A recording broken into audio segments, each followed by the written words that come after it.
Hello and welcome, everybody out there in YouTube and D&D land. I hope you're all having a fantastic day today. Before we jump into the action, don't forget to like, comment, and subscribe. All of those things help us out tremendously.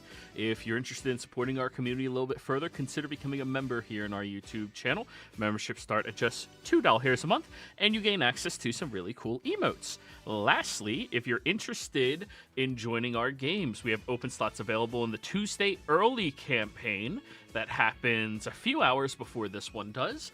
And I believe that's all I'm allowed to advertise as of now. We might have more slots in the future, but if you are interested in any of them, be sure to reach out and let me know. Now go ahead, Durin, tell us what happened last session. Alright, so last time we started off in what I'm pretty sure was the security room of the club, and eventually figure out that the place that we want to go is the same place that we figured out that we wanted to go to the last time we were here, which was the girls' bathroom, but not for groceries, it's because there's a tunnel under one of the toilets. So we decided to sneak in there, lifted up the toilet, got down there, quickly found some guys who were less than happy with us being there. They became not living guys. We found some stuff, including stuff and a pixie. And then we went into another room, found more guys. I was a wolf for that part. And then we met Gildarts, who's supposed to be our mentor guy. He seemed cool. And then we found a bunch of people, including the gnome we were looking for, and Bjorn's sister. And then we all went home and have to meet up at 6 a.m. in the morning today. The end. So, I need each of you to go ahead and roll me Constitution checks, not saving throws, checks.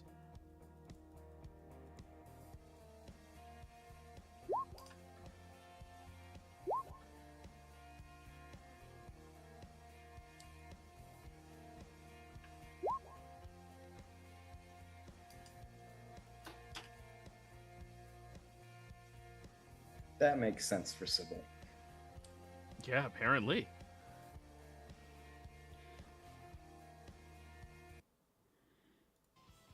Oh, that's the wrong one. Sybil is a teen of focus. I'm just like built getting different. up at, anything like nothing like getting up at 6 a.m. is nothing when Sybil's got her teeth into something. She's got something to do. I had Sybil. a 2-hour run to get back to school from the house, so that makes perfect sense that I'm fucked up. Yeah, Bjorn, you're going to be the last, unfortunately. Yep. Sybil, you rise and shine nice and early, before the glow of the sun can even crest against your windowsill. You get ready, thanks to the help of all of your servants, and of course, Jeeves drives you over there.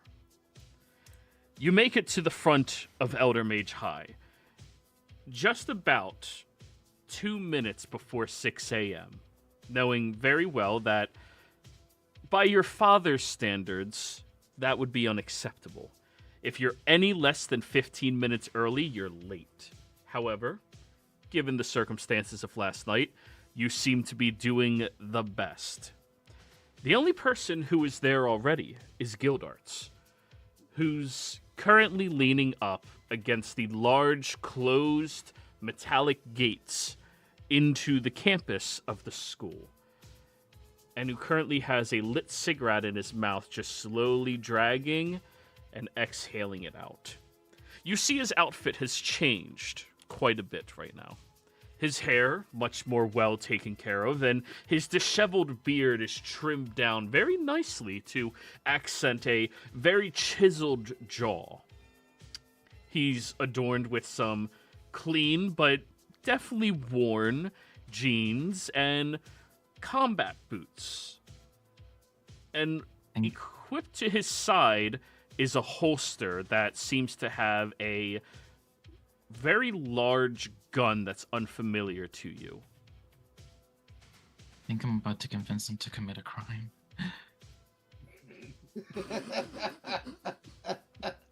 Bad. No, and bad. He sits there, opening his eyes and looking over at you, taking another drag.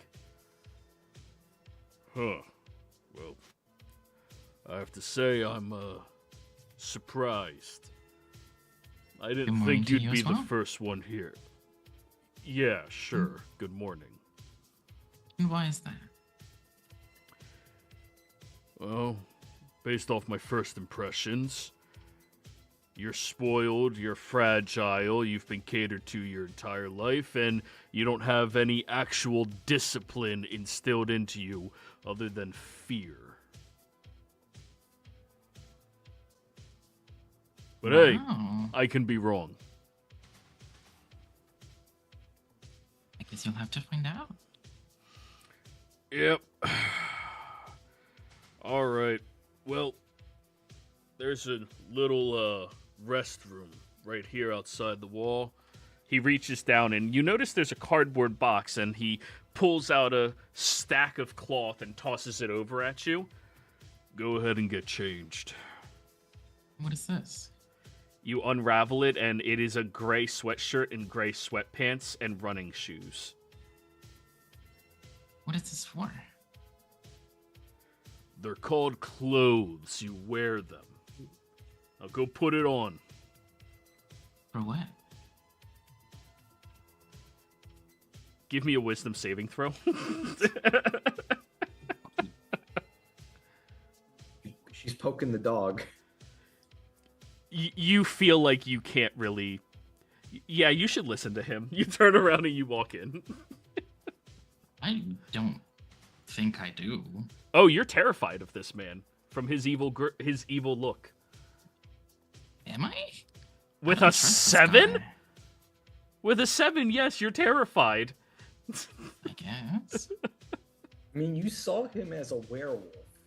I do not care. Well, the dice have spoken.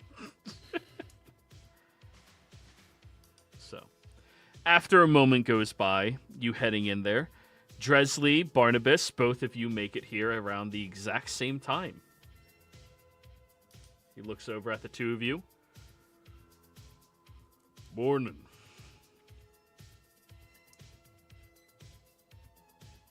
Good morning. It is morning. Yup. All right, you two are next.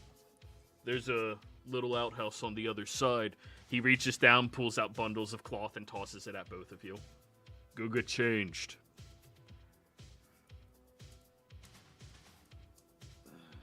Now. Is this like a school uniform or something? It's gym clothes. And I go towards the outhouse. But school doesn't start till Monday. This isn't fair. I'm stomping off towards the thing, but I'm complaining the whole time. That's allowed. So unfair. Oh, would Rhonda join us? Because she's part of my evidence for our good job. No, she didn't wake up. She's a Okay, that stripper. makes sense. You kidding me? She is sound Rhonda. asleep. The pixie. The pixie, not. not Oh, glitter. glitter. Or Sorry, glimmer. yeah, Rhonda. No, Rhonda is a pixie. They're too whimsical to wake up with any amount of discipline. But Gotcha. by the time the two of you are walking in there, Durin, you're strolling up, and Sybil, you're walking out. Durin, you look over, and Sybil is wearing gray sweatpants and a gray t-shirt. Good morning, everyone. Oh, just Durin. Oh, just Durin? Yeah. Well, good morning, Durin. Morning. Did you know that they make a part of the morning that's in AM times?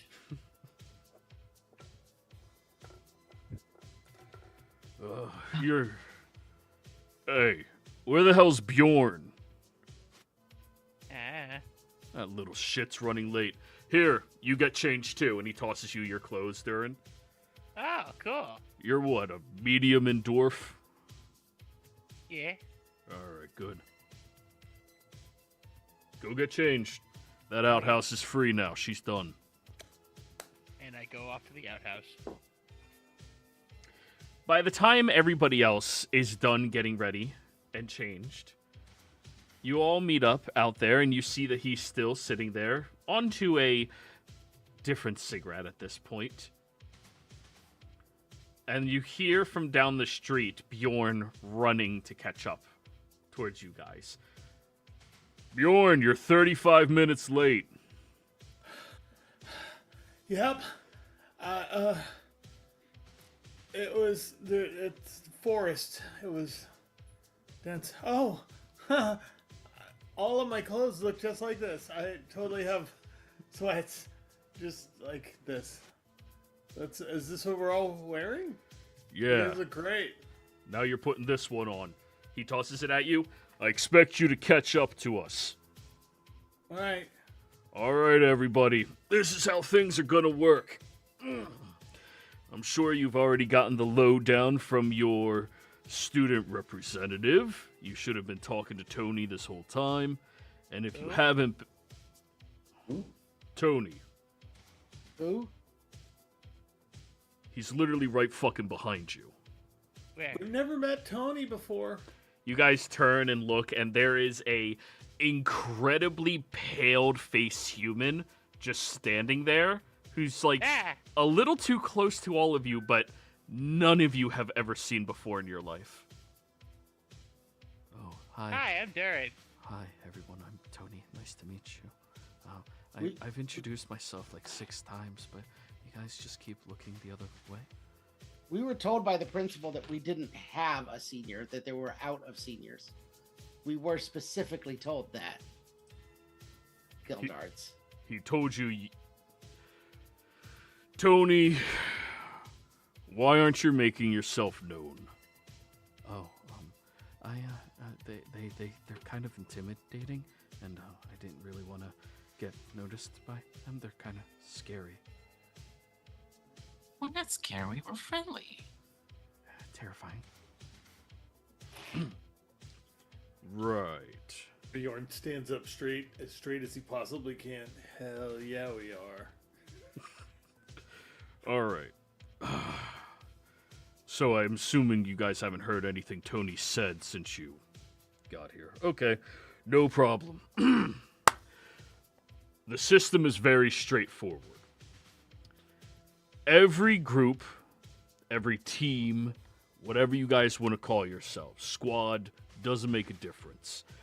When you come here, there is going to be a teacher assigned to overview your studies.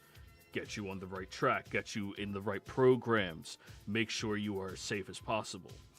Then you have a senior representative join to watch over you, and that senior has to have been trained by that teacher. This is my 2nd year working at Eldermage. Tony is one of 2 survivors from the 1st year group that I had to mentor over. The other one being Sylvia. So, the fact that he's a sophomore means he is, well, he's more useful than most of the other fucking idiots at this school. But he definitely has his flaws still. So you will be answering to Sylvia as soon as she gets back, or Tony. However, all students that I had any influence over are going to be held to what I consider the real standards of being an adventurer. That means every morning, 6 a.m., you will be out here. You will have that outfit on, and you'll be ready to run 10 miles. Oh god, we got Kakashi. No, he's from Fairy Tail, different anime. But I just did. Well, it looks like you're doing another 10 now, aren't you? These the same standards that got most of Tony and Sylvia's party killed? No. Only Angelo and Frankie quit. Because of my training. The others died. So only 2 out of 6 died. Yeah. Alrighty, guys. Oh, we're already up to that level, so okay, we're good. Time to get ready. Come on. We're running. 10 miles.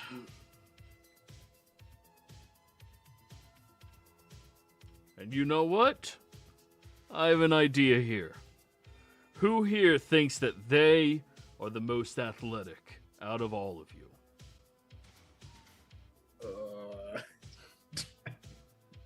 Both of you? Cool. You two are taking the lead. Everyone else keep up. And if I feel like you're going easy on them, I'm going to shoot you.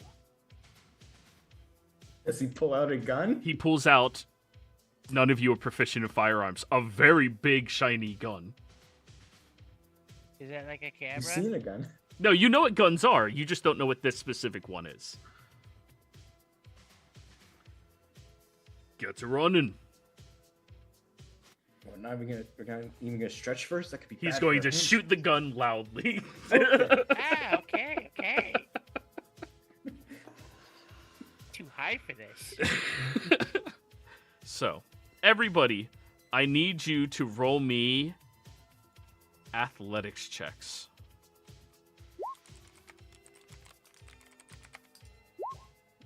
Yep. Damn, Bjorn, not that good. Damn, Sybil. Well, it makes sense. Bjorn's tired. He had to run here from the woods. Fair. I just described my reason. Yeah. Drez, you take up the lead, and you know you're not supposed to be sprinting like Bjorn takes off sprinting. You're supposed to go, it's 10 miles. You're supposed to get your muscles waking up. You're supposed to begin the exercising process. You're supposed to get into the groove. You've done so many summer camps for basketball. You know how to run. And honestly, running 10 miles compared to doing suicides, easy. Easy peasy. This is nothing. Surprisingly, Sybil and Barnabas are keeping up with you incredibly well. Durin, after the first mile, you end up lying down on a patch of grass and vomiting. Gildart stops, leans over top of you. Oh, are you alright there? I feel badly things. Yeah? Can you still feel your legs? Unsure. He'll take his fingers and pinch the back of your knee. Ow. Good, you can still feel them. Get up. And he grabs you by the back of your shirt and just tosses you to keep running. Bjorn, you blacked out for a moment while running. And then you come to as you're like sitting on a bench.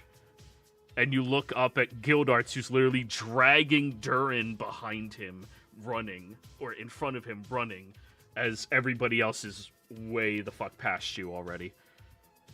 Uh-oh. Oh, I'm sorry. Are your legs hurting you? I'm just a little tired. I haven't been up this much in a long time. Really? Wow. Looks like you guys are the most out of shape. By far.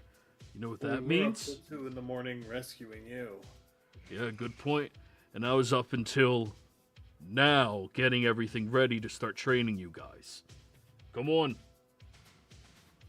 All right. Arms above your head. You'll breathe better.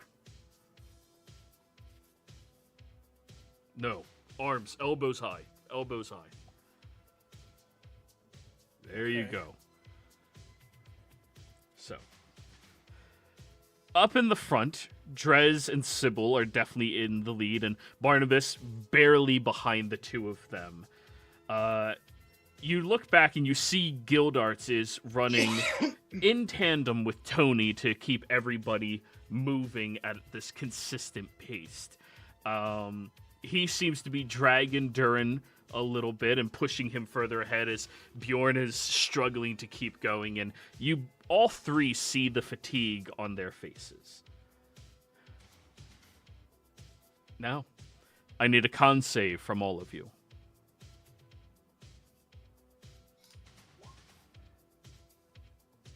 Good. Good. Not so much.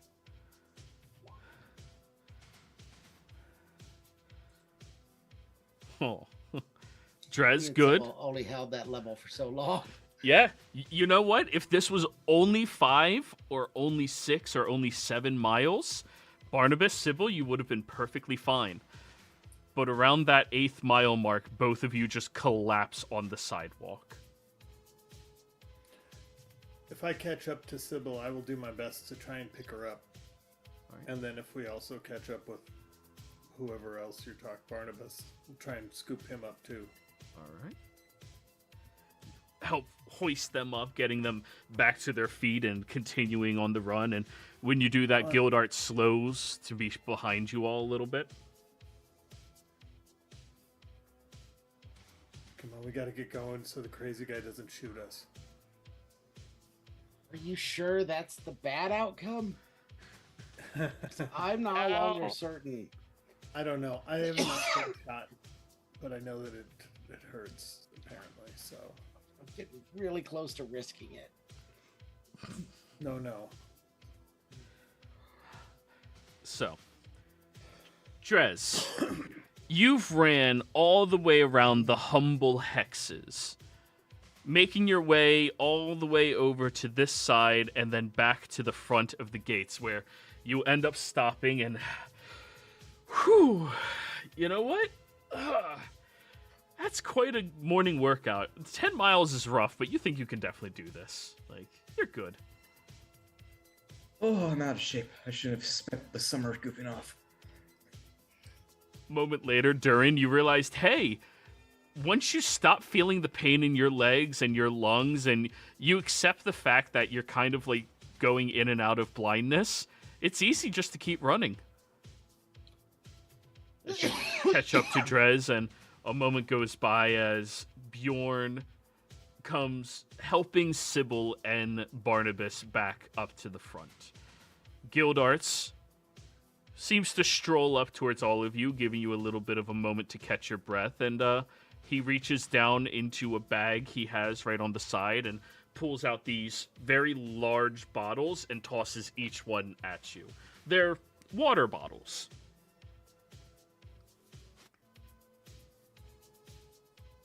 Bjorn, Drink. the moment you take a drink, that's not just water. That's something else with the water.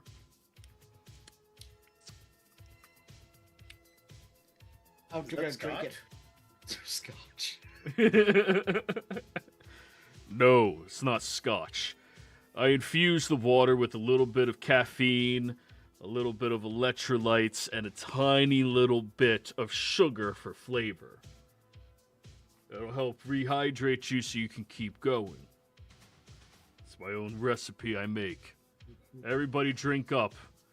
You're going to take a 10-minute break, and then we're going to go and start doing our push-ups and sit-ups. So, he'll kneel down towards all of you. Rest up. 5 minutes. I thought you said 10. Okay. 5. I'm gonna absolutely chug the water and then vomit because I drank the water too fast for recovery. Stopped mostly because my ear stopped working while he explained that. Why are you wasting the water? Have you ever worked out a day in your life? I've never ran 10 miles a day in my life. I've worked a farm.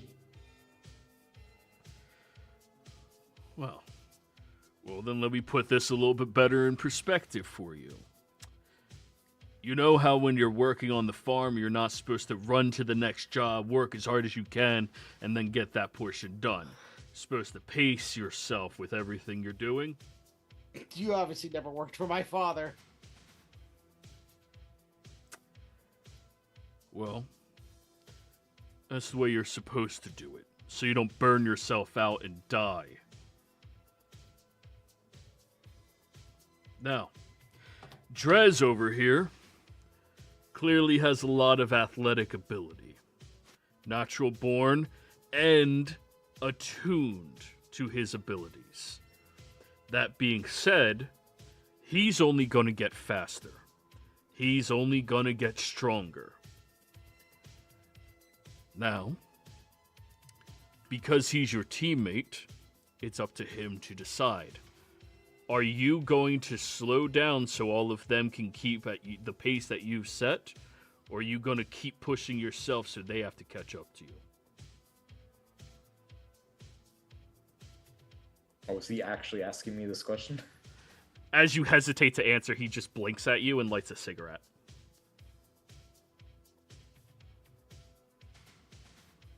Oh, they'll only get better if they have a goal to reach towards.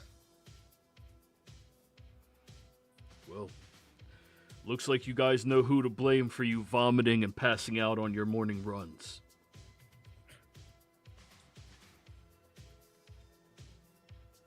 But don't worry. By the time I'm done with all of you, you're either gonna drop out and become hirelings, or you're going to be real fucking adventurers. Which reminds me. He'll reach into his bag and pull out another one of these water bottles and tosses it over to you, Barnabas. Why do each if you want to become adventurers, huh?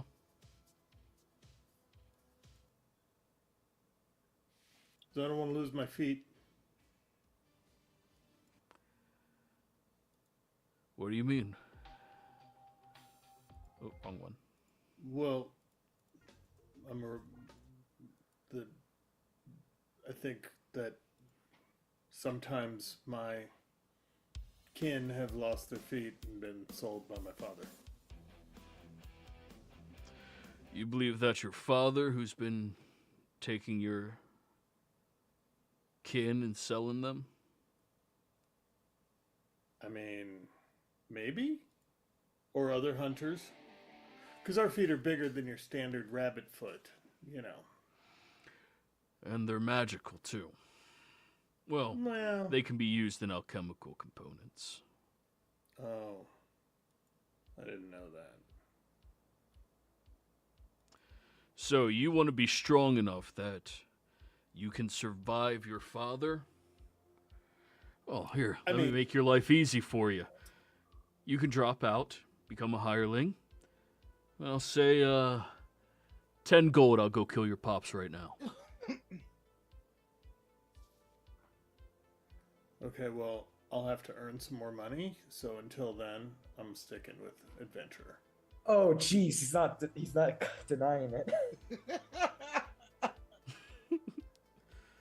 I think we're being sarcastic, right? This isn't... What makes you Hey, man, think this I'm is a typical sarcastic? Faith family debate you're having. Well, it seems like a crazy offer. I mean, 10 gold seems way cheap for killing somebody. I don't really need the money. But you should make it, worth someone's wild. $10, that's another 2 packs of cigarettes at this day and age. 10 packs. Well, that'd be good. And if that's the only reason you want to be an adventurer, I mean, why not make both of our lives easy? You pay me next to nothing, and I solve your problem for you. That's what adventurers do. I mean, I also would like to solve problems. I'd like to go pre-med. Heal people. Stuff like that. Oh, see, now we're getting somewhere. You don't just want to solve your own problems. You want to help people. Yeah. Doesn't everybody? He looks at everybody else in this group, then shakes his head no. Oh. You stopped to carry your companions who were struggling. They just kept running.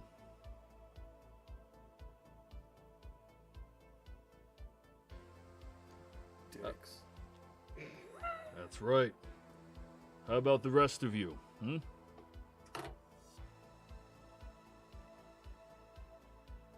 I don't know that I want to be an adventurer.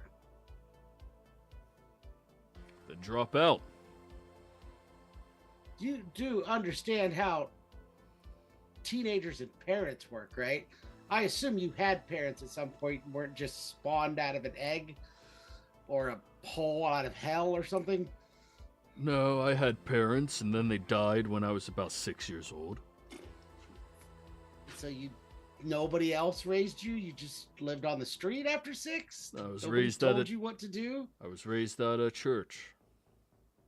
And the church didn't tell you what to do either. They Churches tried. always tell you what to do. They always try.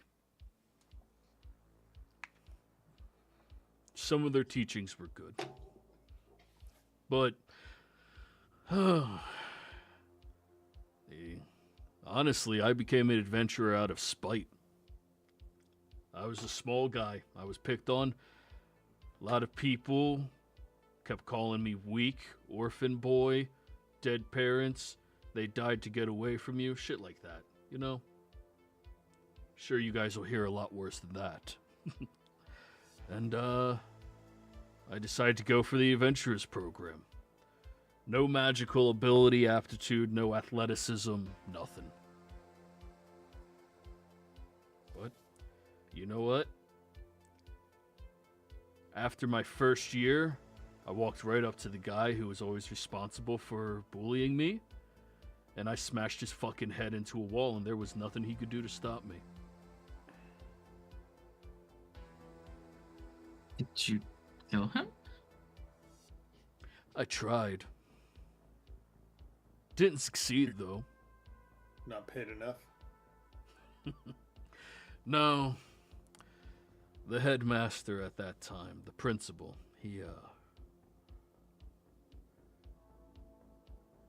he wasn't fond of the idea of an adventurer who didn't have magical capabilities. So, he made it his life's mission to watch everything I did and try to get me expelled. Would have worked too if it wasn't for the fact that my party,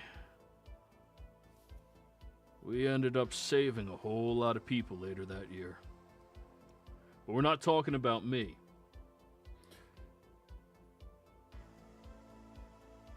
Sounds like exponentially terrible advice to be giving children. What? To go physically assault people? Is that What the were you story doing about- last night? We weren't beating people up for the sake of beating people up or because we thought they were mean to us. Oh, I was. Yeah, but I'm not saying you're a good role model either, Dresley. But the difference is you're not supposed to be a role model. You're a teenager like the rest of us. He's our teacher with a 33% success rate, which would be great if you were a baseball player. Did you do that math in your head, or did you write that No, down? he's got 2 out of 6 students passed. 2 passed, Nice. 2 quit, 2 died. That's at best 66%, 33%. If you weight that to deaths, it's probably closer to like 15% success rate. Wait, we're missing 2 people then. There That's was only- 6 people in his original party in the 1 year he taught. Yep, 2 last of year. them are here. Or well, we know Tony is Sybil knows here. one of them. The other one Tony is is Sylvia here. is away on a mission. 2 Barnabas, quit and 2 died. Barnabas, Drez is an athlete. We don't do math. I did the math for him. I get it. I'm just saying, before you get all worked up about it, just your math is sound. See, I'm a teacher here as a favor to the principal, right? I don't give a flying fuck about being a role model. I don't give a flying fuck about coddling your feelings. I care if you're going to be a good person as an adventurer, or if I have to break you. Just so you know, I don't give a flying fuck is his tagline. He says it all the time. It's in all of his books. So your intention is to teach us to be good people by being the opposite of a good person. Is that what I'm getting out of this? Nope. My intention is to see if you're good people, and then helping you. Question? You'll need to Did raise you your really- hand. Sorry. Okay, when you were in that fight with the dragon people, Did you really tell him I don't give a flying fuck about any of you, and then start killing him like it was written in the book? It's a little bit exaggerated. I didn't literally rip off the horns of them and shove them up the other one's head. I used my axe at that time. And that was around the time I also gave up on using axes and moved over to firearms. They're so much more effective. Firearms. Guns. Cool. Yes. So, Barnabas, you only want to be an adventurer because Daddy is telling you to be one? No, I said I didn't know if I wanted to be an adventurer. So You're quit. misremembering what I said. Then quit. I can't quit Why not? because I don't know if this is what I want yet or not. What do you know? I know I'm a 15-year-old child who needs to determine his path forward and is evidently being guided by a sociopath towards that. Excuse me. I've never you need been to define that officially diagnosed with anything. I don't believe in Let me shrinks. offer my services as someone who lives with sociopaths. But fair enough. So you might be the first one to leave. Good. Now how about you, Durin?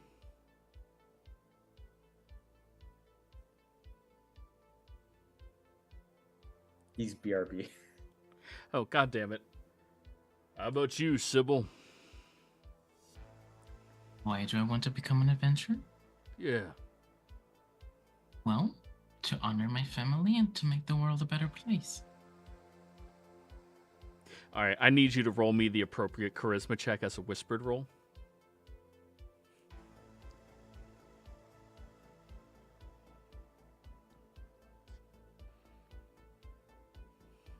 Welcome back. Welcome back.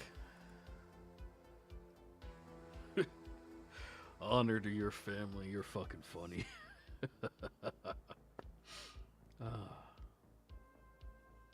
That's funny, actually. That's really funny.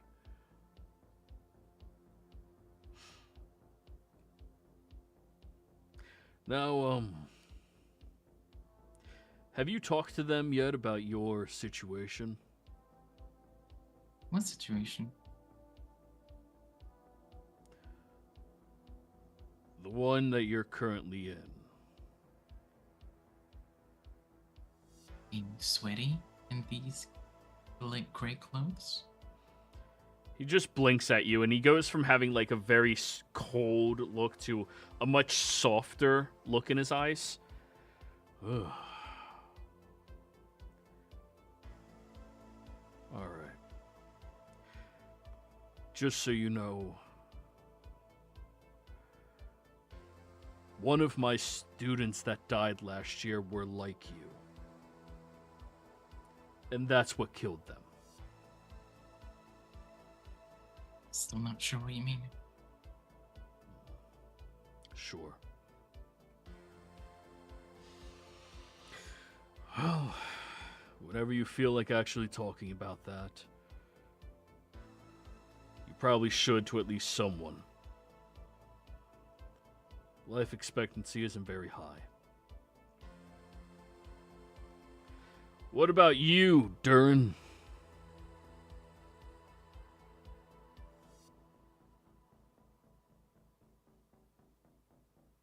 Oh, he's not the one who's back. Bjorn is.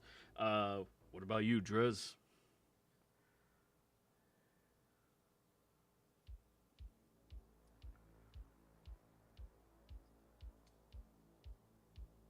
I want to make a name for myself.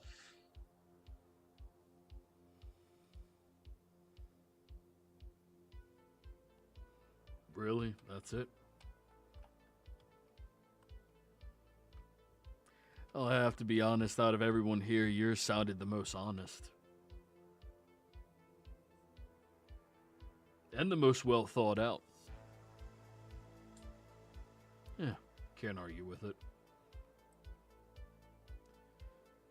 Whenever our dwarven student over there stops vomiting in the bushes, we can ask him. What? I suppose you all probably have a question or two for me.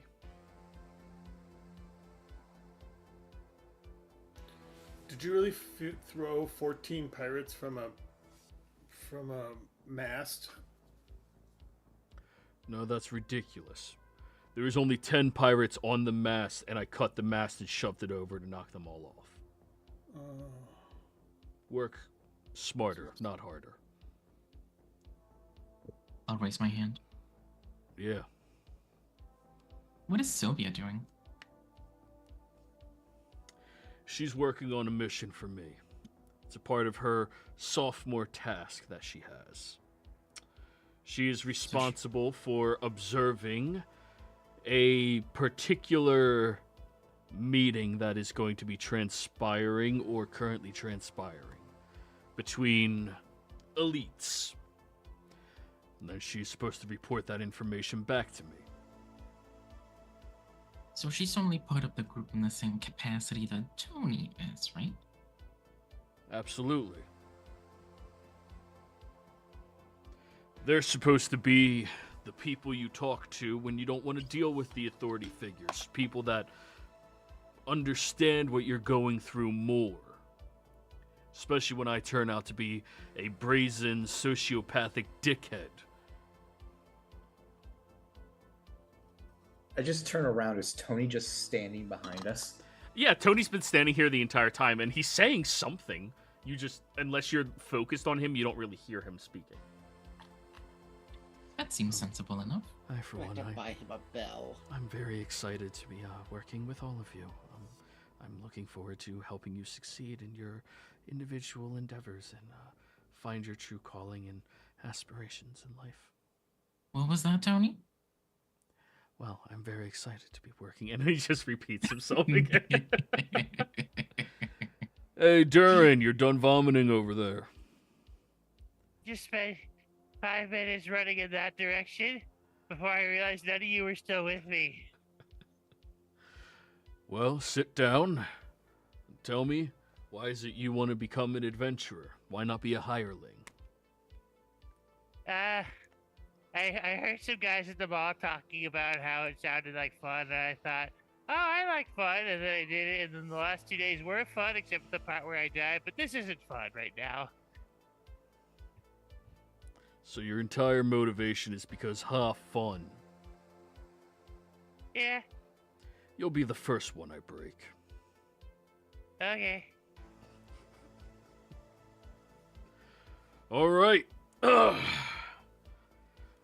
One more question, and then we're getting back to it. So there'll be no more questions after this? Let's Just go. this- God damn it! That's fine. I 'Cause hate you, Bjorn.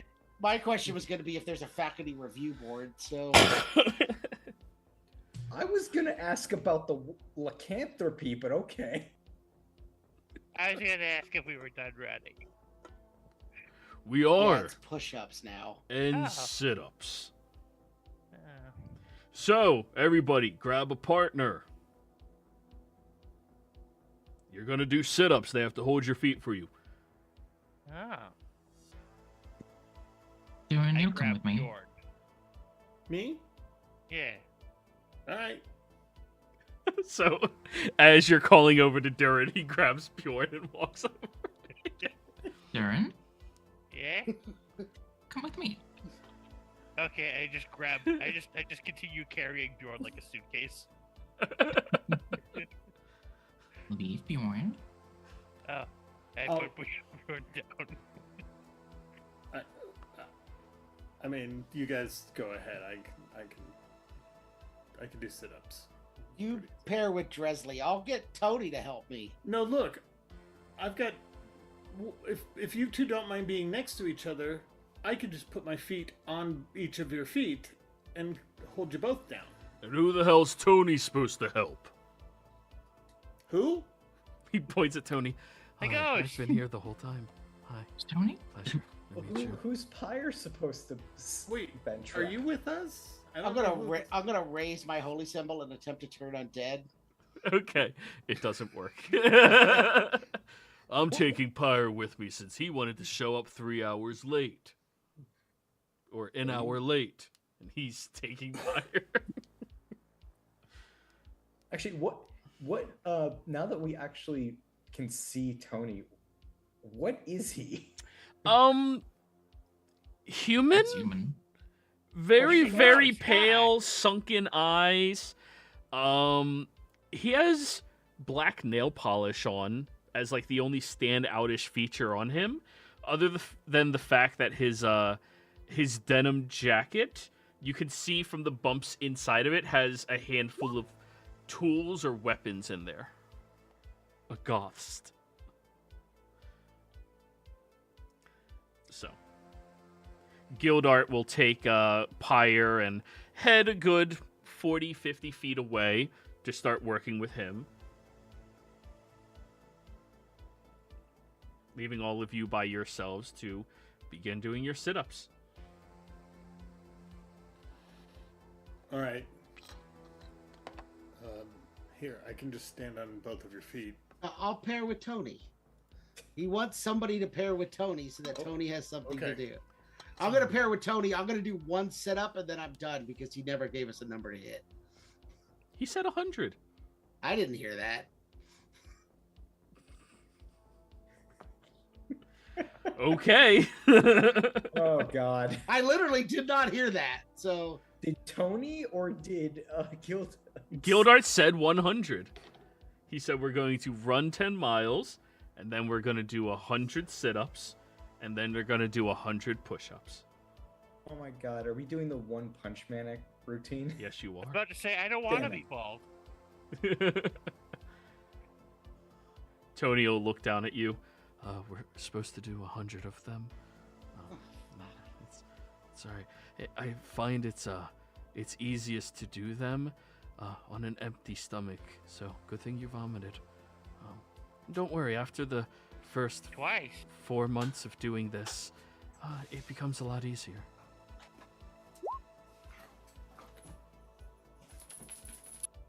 how much of this do we have to do every day? All of it. No, I know. Is there more after the push-ups and sit-ups? Oh, specialized training for previous party members. They had to go through that, but Gildart's not really good at training me, so my training was usually stuck with working with somebody else. Sometimes. Don't we have teachers and classes? Starting Monday, that's why we start at 6 a.m. So you'll be done by 8, you'll be showered and ready by 8:30 and get to class.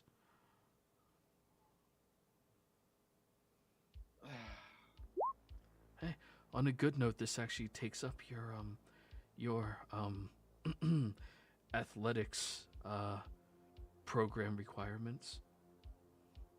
Whoa. Yeah, the previous gym teacher, he noticed Gildart's doing this every morning, so he took sympathy on our group, and I assume he'll do the same thing for you guys so long as you don't piss him off.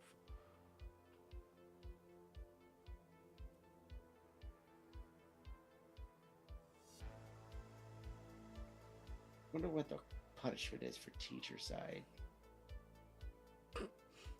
You're gonna try to kill Gildarts? Good luck. What? I didn't say that. Oh, that's fine. I mean, you can be open about it. He's not gonna turn away from it. Yeah, that doesn't surprise me. But I'm glad you guys are finally acknowledging me. I've been trying to talk to you past couple of days. Apparently a lot of people don't notice me very often. Are you just the world's greatest rogue? I don't know. I wasn't even specialized in that originally. I was originally coming here to become a fighter. I wanted to be a knight, but I kind of lacked that aptitude, so I moved into being in the rogue program. Turns out I'm kind of good at it. Sure seems that way. So if you've been with us the whole time, why did the principal tell us we didn't have it? Student. He's worse at noticing things than anybody else, honestly. Great.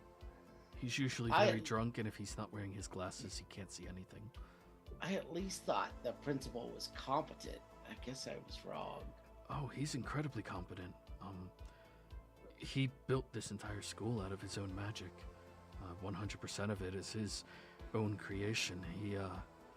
He's devised the entire training regimen and program for each of the students, and he's honestly very inspiring to learn from. I had one class with him, and I don't know, he had a way of making everybody feel safe and happy, and to make them all feel like their goals mattered. He is failing spectacularly. Who? Whoever that person is you just described, whether that's Gildarts or the principal. Oh, that's the principal. Gildart's he's an asshole, but he's doing this for a good reason, at least. The other two people in our group, they weren't cut out to be adventurers, and they dropped out, and that's honestly good, because some of the work and missions you have to go on are usually a lot more dangerous than you would anticipate, you know?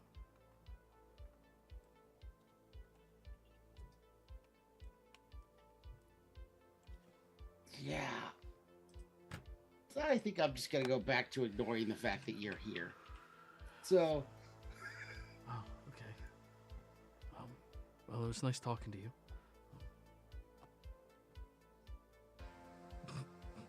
Now, everybody, athletics check. Let's see if you can hit the 100 mark or not.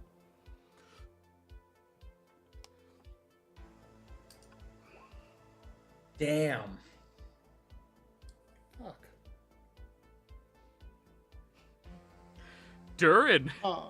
Somebody went too hard in the running. Yeah, Drez, after running 10 miles, your abs are killing you. You can't do anymore. You end up stopping after 20, and you can't physically make yourself do more. Durin, you're the only one who completes all 100 sit-ups. Yay! I'm gonna go throw up again. Everyone else, you end up somewhere along the way missing your marker, and by the time Durin is done, you see that Gildart is walking back over towards you guys. All right, you guys done yet?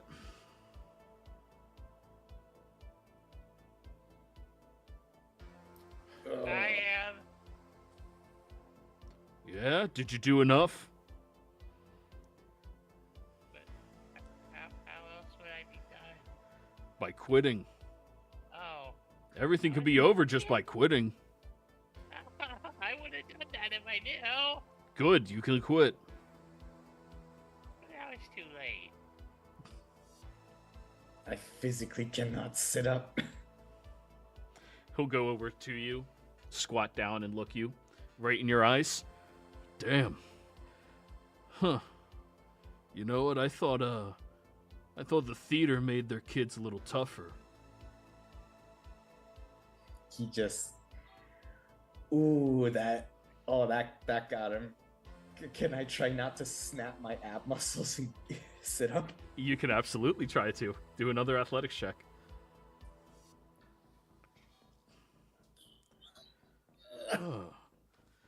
I seem to have found what makes you tick. Good. Your ego. Then he'll walk over to you, Bjorn, who you made it around probably like the 40-ish mark before, yeah, your abs are just killing you. It's very hard for you to move up. Mm-hmm. And he'll squat down and look at you. Are you ready to quit? My what? Ready to quit. It's only 5 gold. You can make that in a summer, guy. I mean, I'm not ready to quit the program. I'm interested in quitting the sit-up moment, but... Damn. Hey, How did you feel last night after you found your sister in that cell? Relieved. Relieved? Really? Well, yeah, I thought I had lost her. I had just lost another dozen siblings, so to have it only be, not her too. It's No. nice. If you were a little stronger and a little faster, maybe you would have seen 2 of them. Maybe 3. Were there more in there? At one point. Oh, And if you gave up, by the time they got down there, maybe she wouldn't have been there anymore. Now, it's good to be relieved your sibling's alive. That's nice. But you should be pissed off that somebody's doing this to you. yeah. So are you going to get up? Yeah. Go. Do another athletics check.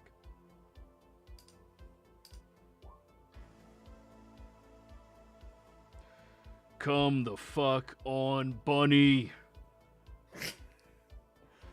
Are you just gonna lie there?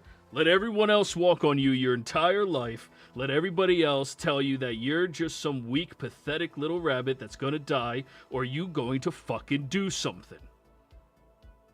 I'm gonna do something. Roll again.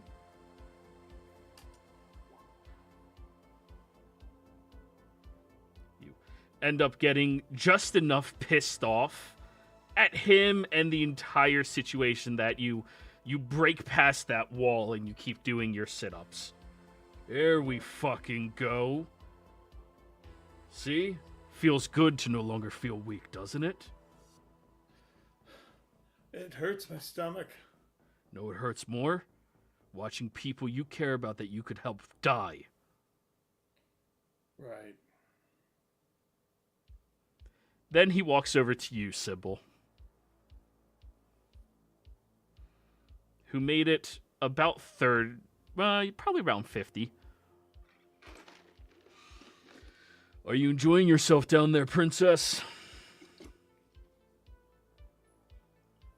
Well, yes, I am enjoying some rest. Oh, really? I didn't know it was rest time. Could I get you a biscuit? Maybe some tea? I'm not hungry, but thank you. I'd like some. Oh, it's hungry. He'll lean down and whisper just barely loud enough so nobody else could hear. See, I talked to my old buddy O'Shant last night while you guys were sleeping. He explained your unique situation coming back. Now, if you're not going to be strong enough to do things on your own, you better be willing to ask other people to help you. It's very simple. Get stronger to survive. There's nothing wrong in asking for help. He'll just you can see him smirking from the side of your head as he's like leaning to whisper. And how likely are they gonna be to helping you if you just keep fucking lying? Very likely. He's whispering, nobody else hears. I have extra large ears. You do. And they're blaring from the workout routine. Yeah. Sure what you mean. You can continue your charade all you want, but until you're willing to ask for help, I'm done fucking training you. Do whatever you want.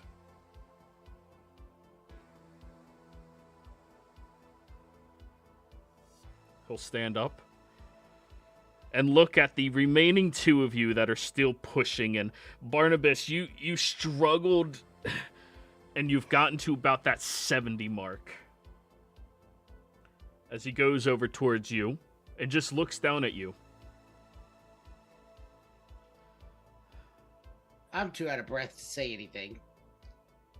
He just stands there.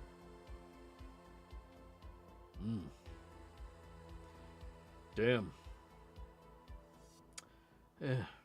Makes no difference anyways. You're going to be the first one to quit of your own accord. You probably don't even have to do anything.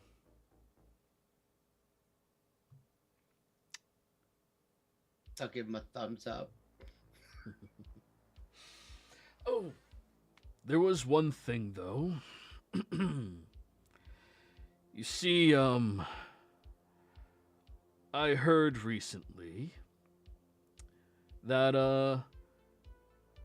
well, a certain position at a certain church needs to be filled.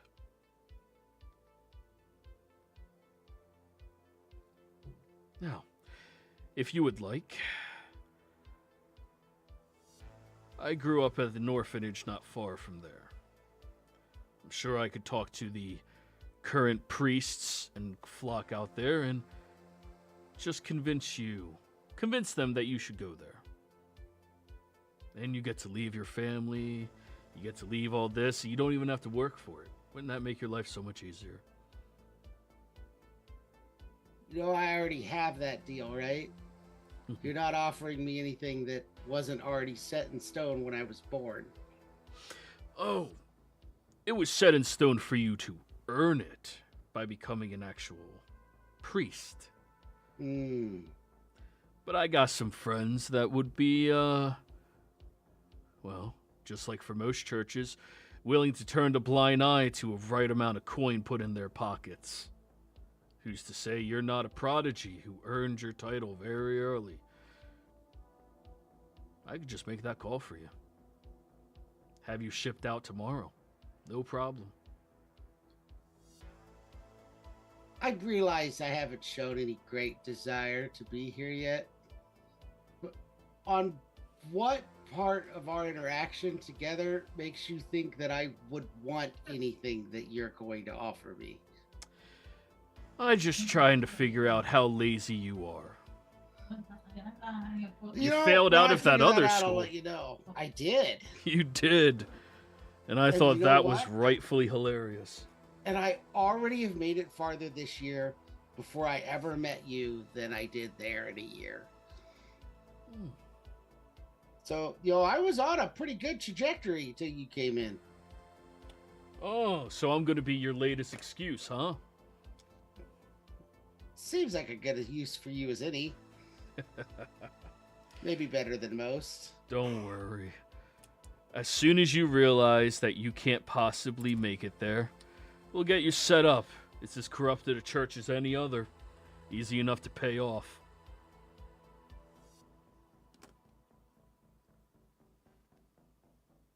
You have a very tainted view on the church, don't you? I've studied the Green Man more than most. I've traveled out to the Grove, and I've gone there.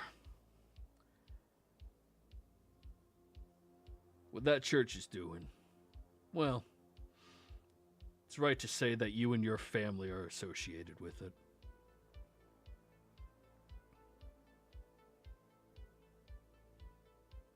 And it'll just pat you on your stomach, which, oh, that fucking hurts.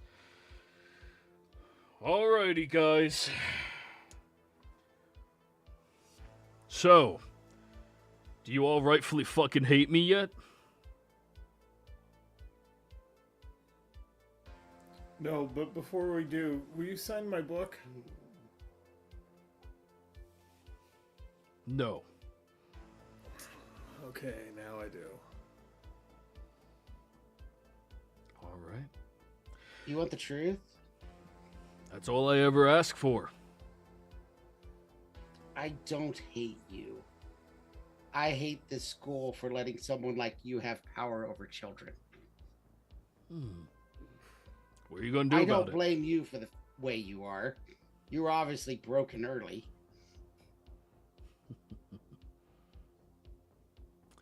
So what are you going to do about it? Me? Nothing. I'm a child. I'm going to wait out my time and move on to the job that I was already set up for if I have to. Damn, how depressing. I know. It's What almost like I'm a teenager.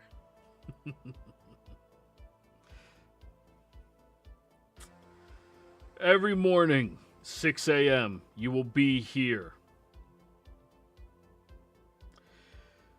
Every single morning, until I decide that all of you are physically strong enough that I don't have to worry about you fucking dying when you go out and do a mission on your own. You guys did good on your last one. Congratulations. And you helped free me. Thank you.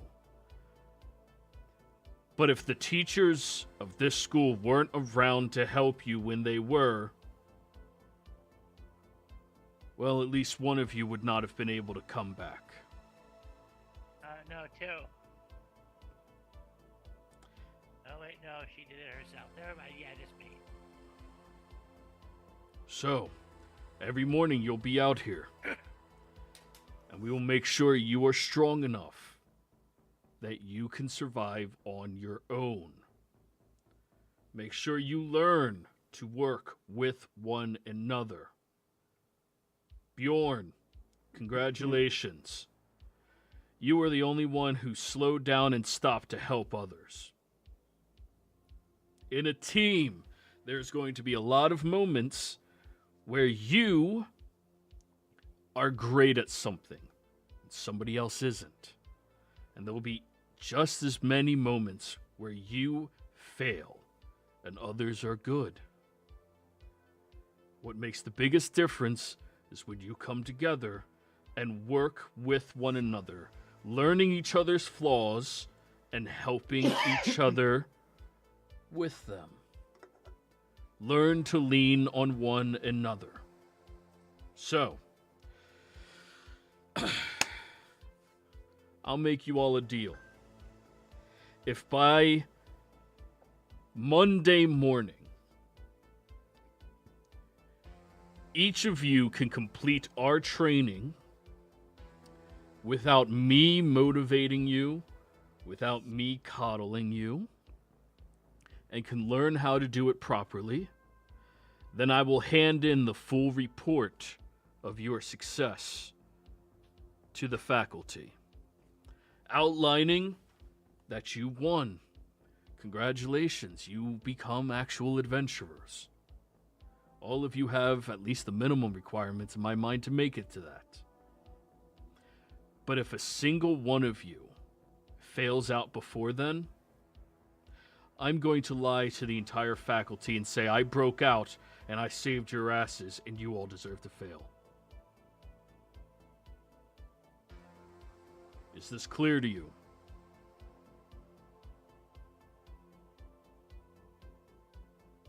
So, if one of us doesn't make it, all of us don't make it. Correct. Great. Every morning, you'll be I get here. the sentiment. I don't think you understand how physical training works. Do you expect that much improvement in 4 days? Who amongst you do you think is the weakest? I'll accept the title for the sake of the thing. What's your point? No, I'm asking an honest question. Who do you think is the weakest? Be honest with each other. Sybil. Probably either me or Sybil. Well, I just got done telling you guys you need to learn how to lean on each other and help each other out. Help them. If they're the weakest links, bring them up. But we all have individual strengths. While Sybil or somebody might be the physical weakest, she's so smart. And when you need to care about that, it'll be just as important to have her on your side. That's why you're either passing or failing together. If you don't learn how to carry your allies, you're going to fail as an adventurer. Or worse yet, you're going to let those weak ones die. Again.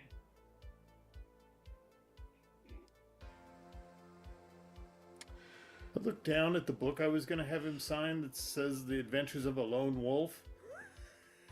I just go, I am so confused. Okay. Put it back in my backpack. Now, I have the rest of my morning training to continue. Whatever you guys wish to do for the day, go do it.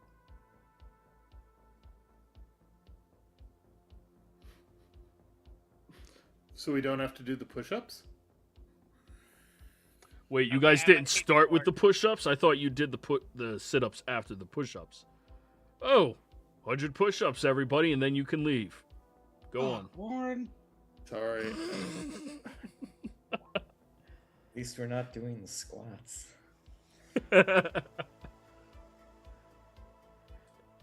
If you guys try to pull a fast one over me again, those push-ups are getting upgraded to burpees.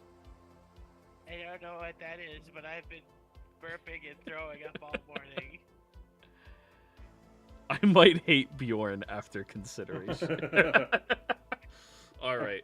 So after a period of time, you all finish your push-ups and drenched in sweat. At this point, the sun is high in the sky, and you see a few of the students are currently leaving campus or heading to campus. You even see some of the more dedicated athletes of the Jacked Rabbits, now that the sun's out, are doing their morning jog in the morning, just going by the campus. Even the actual athletic students are not being pushed or trained as hard as all of you are. But Guildarts leaves. You watch Tony leave with him, or sorry, not with him, but into the campus instead. And you all are left to yourselves. So did anyone know we had a pet ghost? Nope. Who is that guy? What guy? Yeah, I don't know.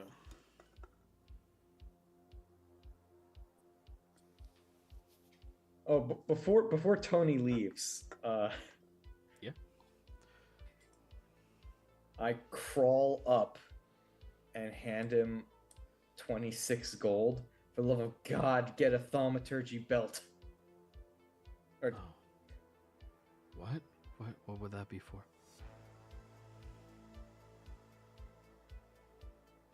I can barely hear a word you're saying. Oh. Would you like for me to speak louder? Yes, please. Couldn't hurt. This year I'm taking a public speaking class to learn how to be more assertive in what I say. But I anyways, love that you're improving yourself.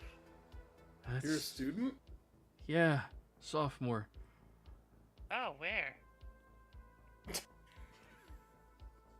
Here. Looking forward to exercising with you guys every morning. I'll see you tomorrow, okay? Okay. He'll give you all a thumbs up and just head back into campus. At this point, all of you are starving, by the way, because you did not eat before all of that exercise. I say we go to the donut store. I don't think I'm gonna make it there. I'm gonna cast Goodberry right here and now.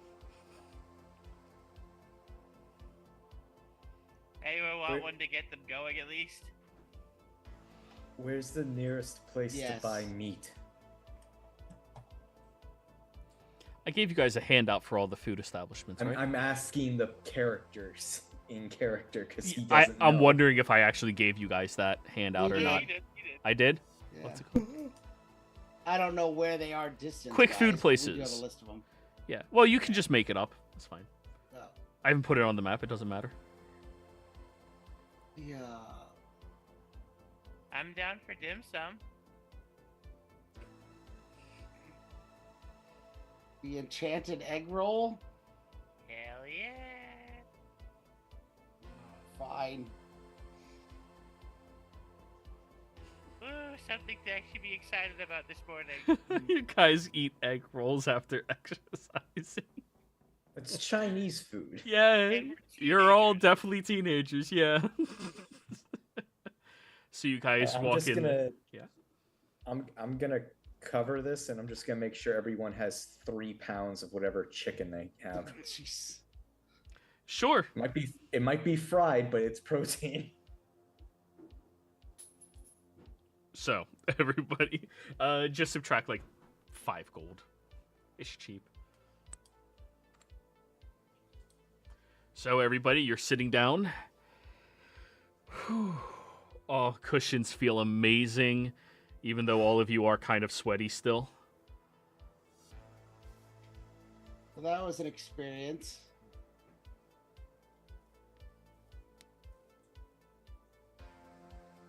You didn't do the push-ups.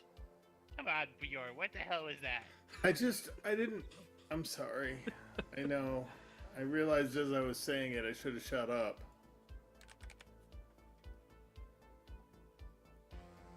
I'm sorry about that. It's okay, Bjorn. We will learn. Yeah. I'll never mention what we didn't do again. So we get away with stuff. Do you guys know what burpees are? No. There's no way Barnabas knows what a burpee is. Nope. I know what a burpee is, but there's no way Barnabas does. So you start on the ground like a push-up. Then you pull your legs up, and then I'm just gonna go through what a burpee is and how much worse it is than doing push-ups or sit-ups. Yeah, that sounds terrible. Yeah, I don't want to do that. I think he might be trying to kill us. I don't know why, but he's not the first person at this fucking school. He's the first one that was... Well, no, I guess I can't even say he was the first faculty. Because technically the Janitor. groundskeeper killed Sybil. Yeah, Sybil, did your family piss off this guy too? I don't know who this man is. I'm pretty sure this man just hates life and just wants to punish everyone for his bad childhood. Which seems bad, because we rescued him. Yeah. Why is he in charge of us when we had to go save him? Seems And then- very chaotic. I'm starting to realize the principal's just as bad as he is. I'll try to bring him a gift from home tomorrow. Try steak. Werewolves like steak, right? I think he was talking about drugs. Yeah, I was talking about drugs. Maybe you can lace a steak. Fair. Okay, I know what I'm doing tonight. I wonder if I've had any of the scars.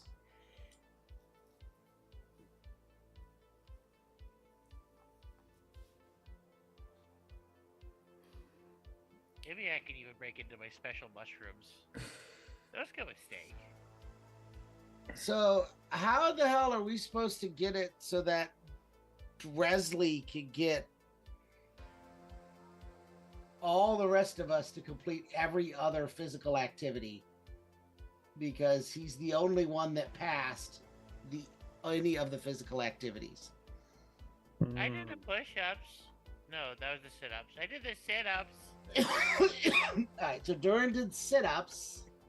So we're 1 for 5 in 3 of the activities. I'm assuming he's trying to teach us that you're supposed to carry your teammates when you're in danger, but there are physical limitations as to how far that can go.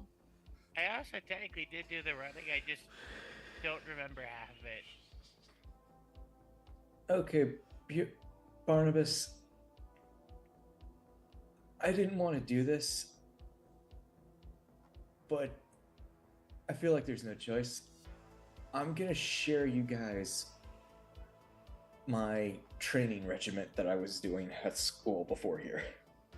Well, that's great, but I know enough to know that you can't physically alter someone that quickly in 4 days. over 6 months, you could probably get us all to be able to pass this. Maybe. Because we're high schoolers. We're in pretty good shape. In 4 days, that doesn't happen. And that's why we're gonna need to find a portal to the wilds.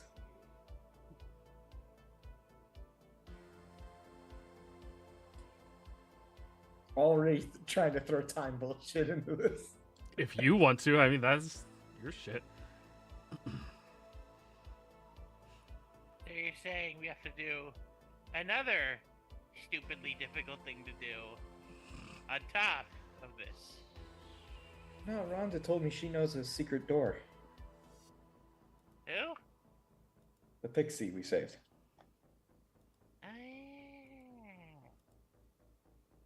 Yeah, we go there, spend 6 months kicking our asses, come out here, it's 2 days.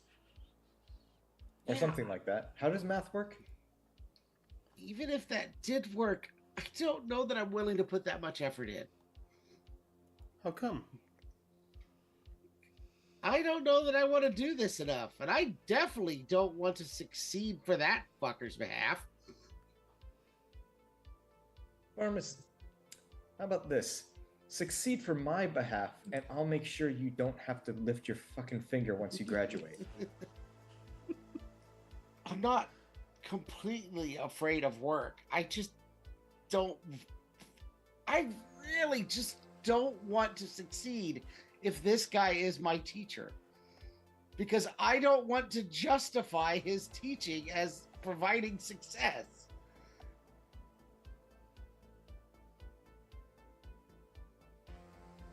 Wait, so you would rather get kicked out again and then be in the exact same position with your father? Yeah, at least I didn't have a choice with my father. I was born to him. What does that have to do with anything? Well, see, I was assigned this dick bunch. My father was just, birthright. Hey, see, why haven't you left yet? I don't know. I'll let you know when I figure it out.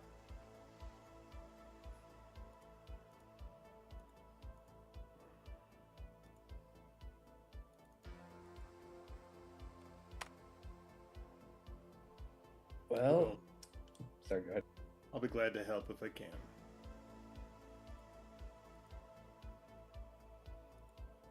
Am I the only one thoroughly demotivated by our teacher? Am I the anomaly here? I'll be honest. I have bigger plans than this man. If I have to do it, I will.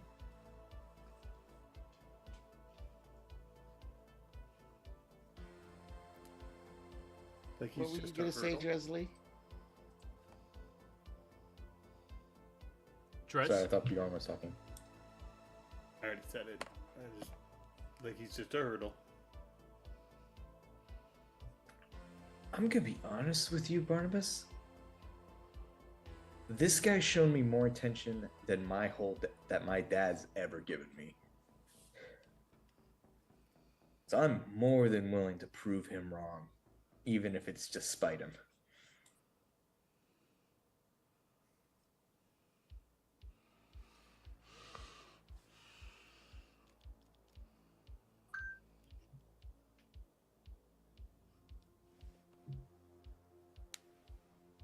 So, Daddy Well- issues aside, your Feywild plan sounds good to me. So if you want to do it, I will accompany you.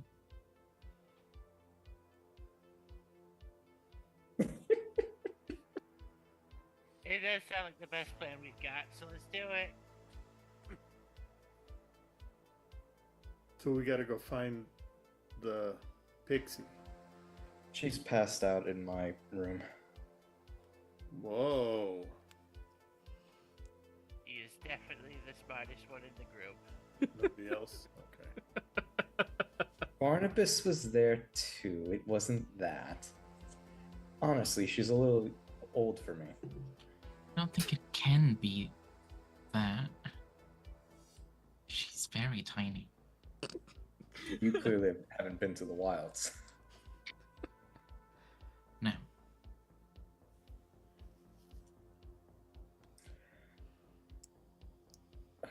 So who would like to pass out on a 5-star mattress? Yeah, I'm good for that. Do you sleep in each of the points? So there's 5 of us.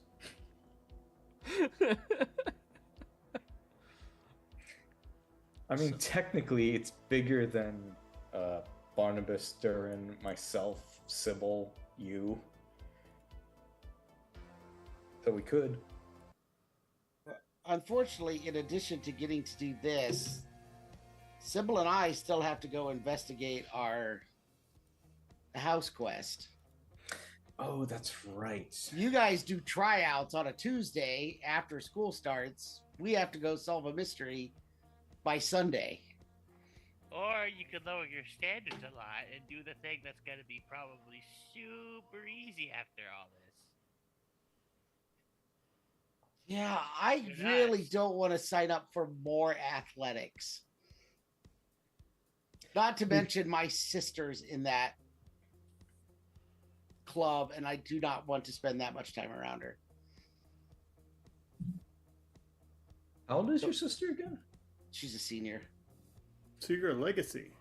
They gotta take you. I don't think it works that way.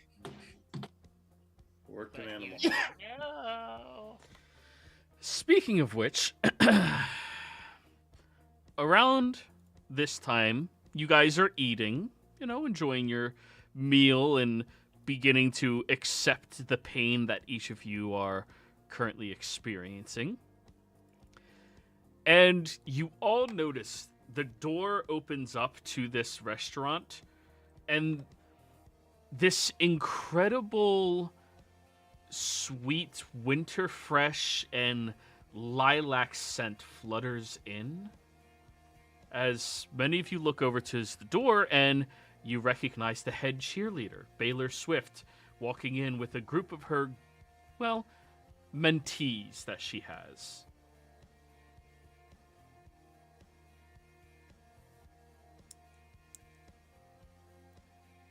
Baylor looks over at your guys' table,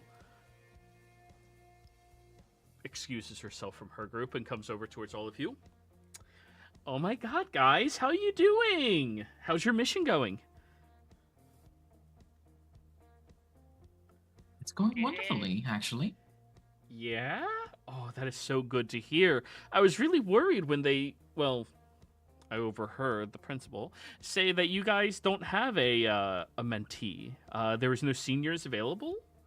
Oh no, we have a ghost. Oh, wow, that's so fascinating. We don't actually, but we do have a senior and a mentor now. You have a Thanks for senior? asking. Who is it? We have a sophomore. Well, we have a soft. Wait. Are you guys being trained by guild arts? Ding, Yeah. ding, ding. Yes. Oh my god. He is a monster. Yeah. The absolute worst. He convinced 2 people from high-standing families to just abandon their dreams of being adventurers. Really? I know. It's horrible. And Now- that's horrible. Do you guys mind if I'm just gonna... She starts waving her hand and prestidigitating to unsully all of your clothing and clean off the smell of scent and make all of you smell like lavender. Okay, sorry. That was, fragrant. But yeah, he is an utter monster. I mean, he really convinced those guys just to give up their dreams because they weren't strong enough. Yeah, it does seem to be his go-to. Yeah, and not to mention that fucking freak that actually, kept going into next year. Oh, what was her name? Sylvia or whatever? Oh, she... after joining his group, she just went downhill fast, Really? What do you know? Oh, well, see, she used to be, like, a bit more bubbly and upbeat, hanging out with, my circles, not exactly in the circle, but around us. But after that mission where, 2 of her companions died, she was, she was kind of down bad. I think she's gone goth.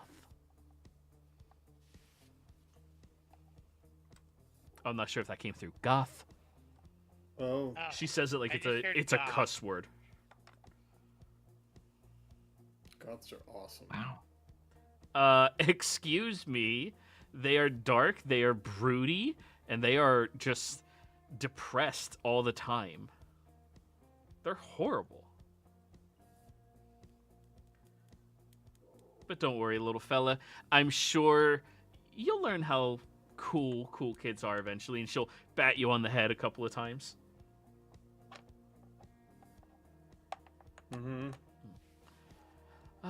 Oh, by the way, I talked with my boyfriend, Brandon, and I convinced him not to block you guys from joining the Jacked Rabbits. Oh, good.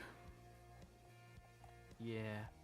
Yeah, we kind of have one asshole. That's enough for us right now. Oh my god, and how cursed are you to have guild arts? That is the worst. Oh.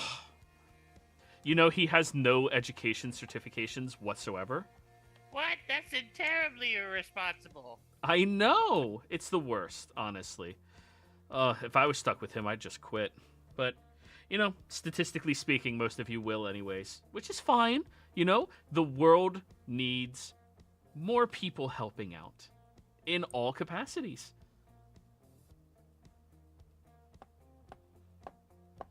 Can I insight this bitch? Go for it.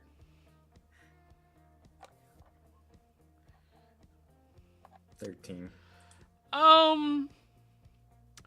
You can pick up on the fact that she's picked up on the general gloominess of your group and has kind of already guessed that all of you are going to fail.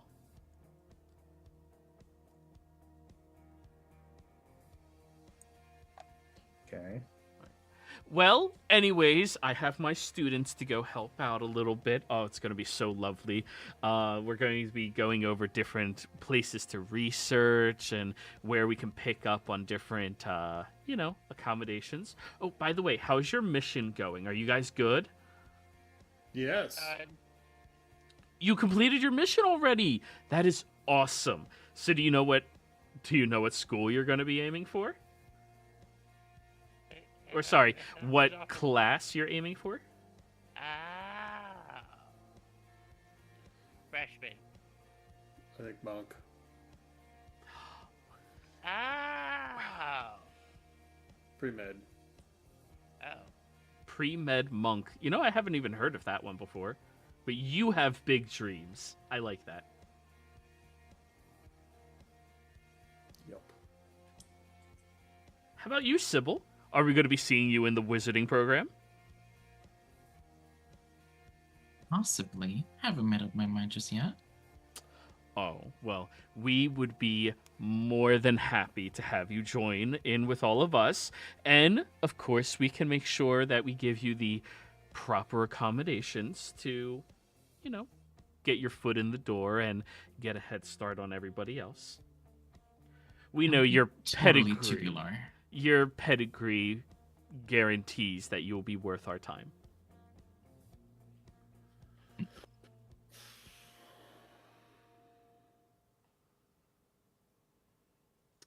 Alrighty, well, good night, or good morning, I guess.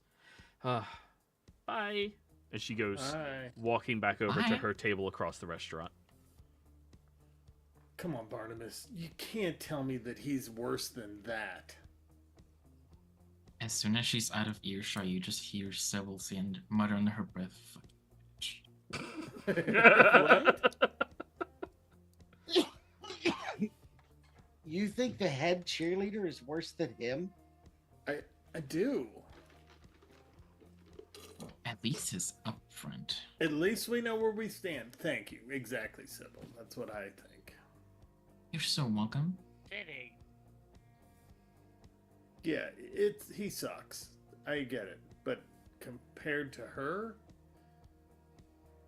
at least it's someone who sucks and we know it. She sucks and tries to hide it.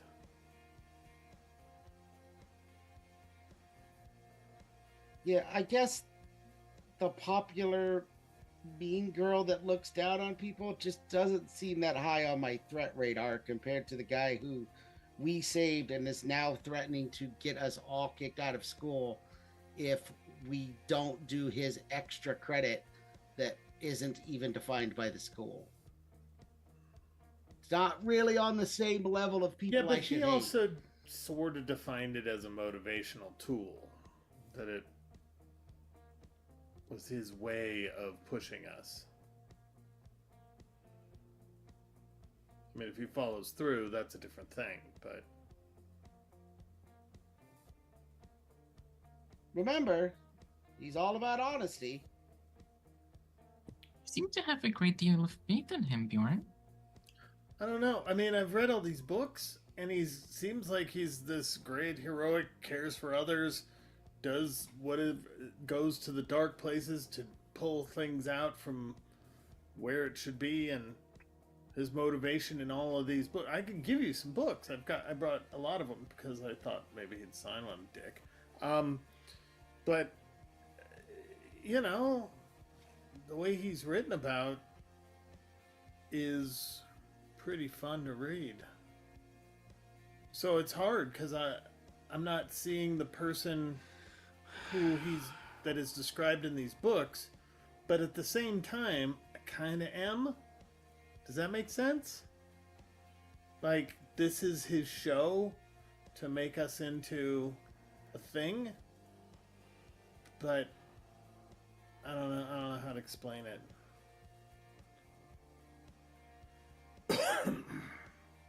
Maybe I'm just misunderstanding him, but I'm sure over time we'll be able to separate the man from the stories from the real man. yeah, Delusions won't be helping us here. fair. I did, and with that, I do come with a whole bunch of preconceived notions, so I understand.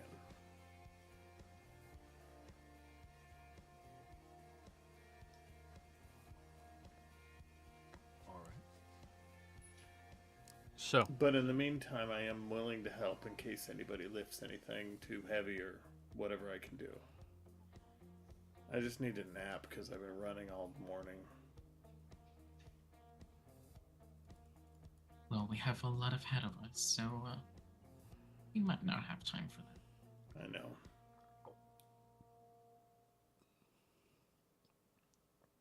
all right. So, Okay. you guys eat your food, you pay your bill, and then you have to figure out what it is you're doing with the rest of your day. And we're going to go ahead and go on break, everybody. Be right back. Okay.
We're back, bitches.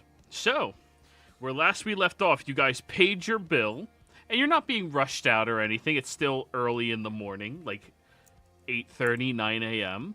But it is time for you guys to decide what it is you're going to be doing. So, there was the Feywild idea from Dresley. Certainly an idea. In addition to that, two of you do have riddles that you have to solve in order to make it into the mystical griffins officially. That we do.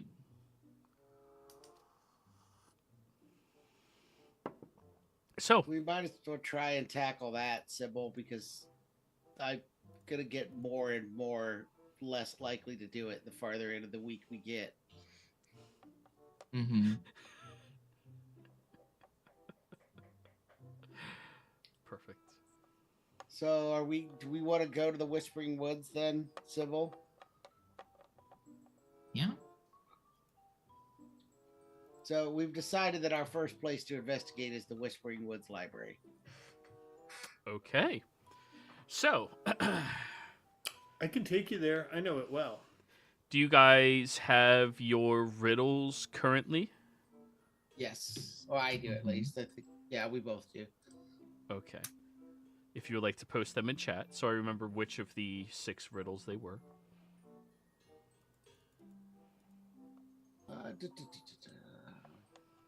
So let me get to where I can copy and paste it.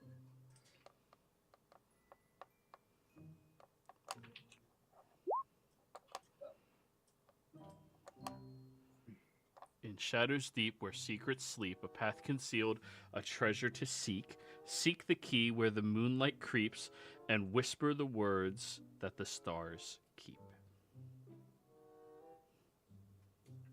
And then that's part of this is In darkness veiled where whispers dwell, a hidden path, a story to tell.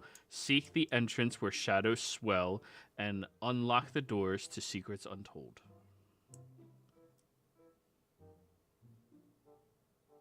All right. and the rest of you are all welcome to come with us. I'll take any help you guys can give or are willing to give, but it's also up to you. These are technically Sybil and I's requirement. I mean, if you're going to the Whispering Wood Library, I'm always willing to go. I know them all there. Yeah, we could definitely use your help there. Great, I'm in. All right. So, you guys walk outside where Jeeves is already parked and waiting for you.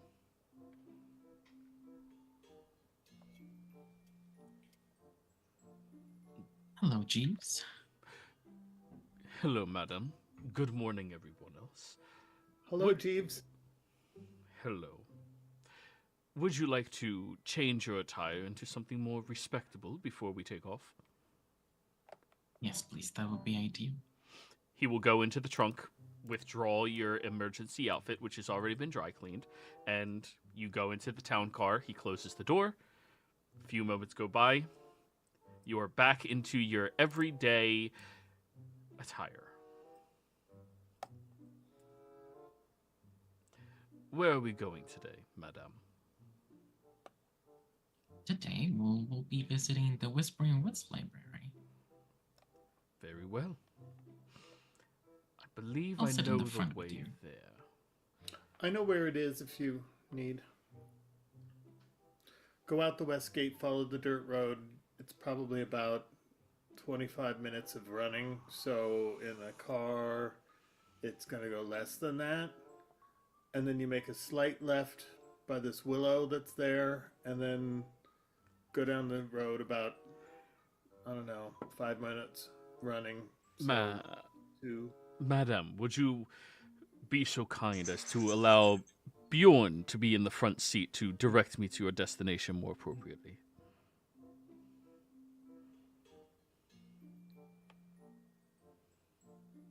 Oh, sorry, I was muted. Yes, of course. Thank you very much. And he will open the door for you, Bjorn, and then everybody else, you can just get yourselves in. Up in the front seat, Bjorn, roll me a perception check. Okay.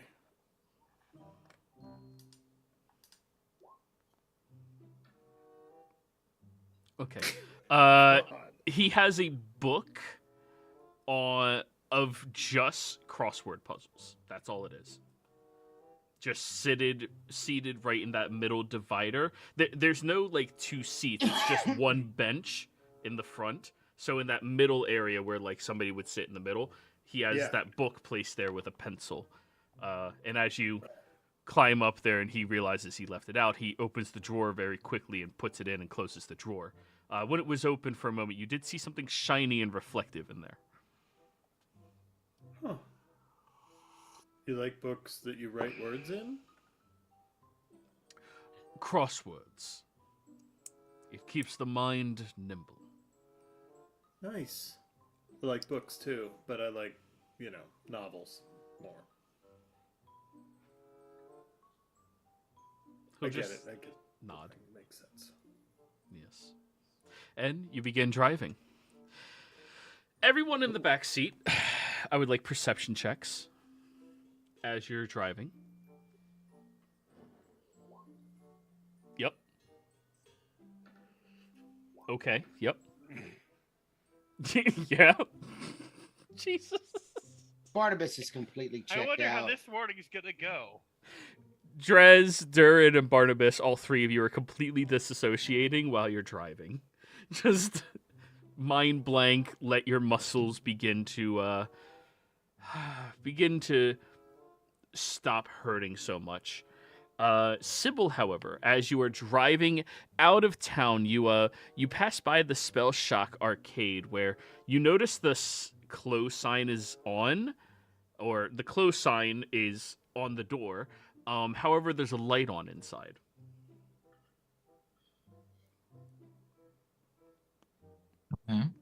Now, you drive outside of town and start going through the Mystic Meadows, trying to find your way over towards that library. And in about a 15-minute drive or so, Mystic Meadows? Yeah, why is Bjorn took him in the opposite side of town? Wait, where are you guys taking him? The Whispering Woods Library, which is all the way on the east side. It's in the Ether Holy Estates. shit. Okay, I was thinking of the other library out in the middle of nowhere. That's why I was confused why you guys were going there. Okay. Yeah. Damn. Directions. I was confused when Bjorn said take a left because there is no left to get to the Whispering Woods Library. It's a right. That is right. Do I know where that library is? Oh, you definitely would. You're a book nerd. That's your whole Yeah. shtick. Alrighty, so Whispering Woods Library. Whispering Woods Library.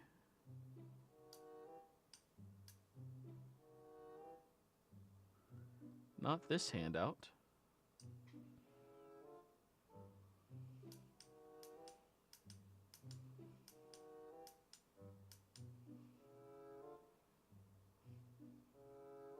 Okay. You guys drive out into the Ethercrest Estates. Once out there, you end up finding your way over towards the library in a very short 10-minute drive or so. Along the way, the three of you in the backseat who rolled the poor perception checks, you all three do end up falling asleep and just like clocking out after the 2 days and then the exercise and everything happening. By the time you get there, Sybil, you are surrounded by loud snoring from your three companions. I start snapping my fingers to wake them up. Okay. You guys start getting roused awake from somebody snapping in your face.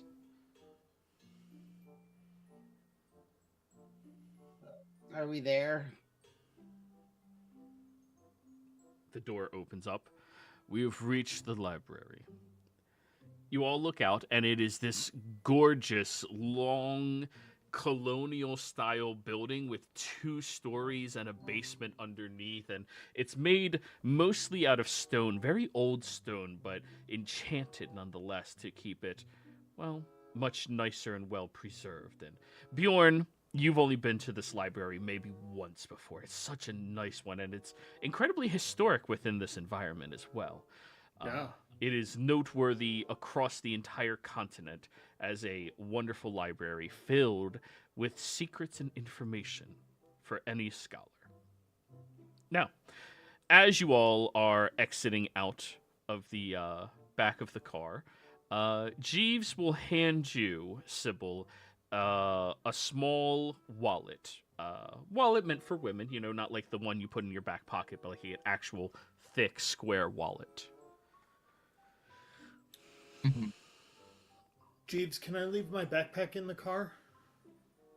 I have a lot of books in it, and I don't want to get them mistaken for stealing. It is not my call, and it is not my car. Oh. What do you have in your backpack, Bjorn? We'll have my clothes and my stuff from home, and I have a lot of books. And they're like books that would be checked out from a library, so I didn't want anybody to accuse me of stealing, that's all. Sure, no problem. You can let them in the car. Thank you.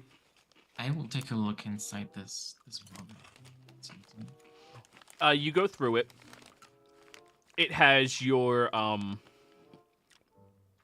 personal ID, your father's office number, as well as a library card for this library, and a handful of other emergency identifiers that you might need in a given situation. Thank you, Jeeves. Of course, ma'am.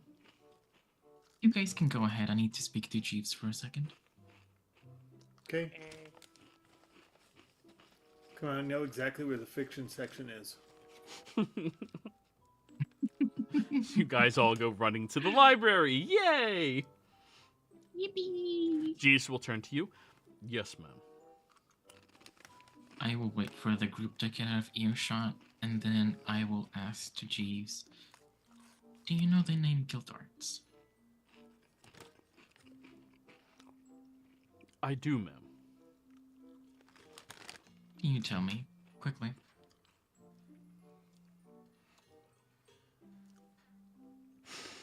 He is an orphaned man, renowned as one of the 5 most powerful heroes of our great country, former companion and party mate to the current principal of Eldermage High, brutish and brutal individual who has about a 90% success rate on all missions given to him. He's even appointed missions by upper government officials above your father's status. To do what, do you know? I am unaware.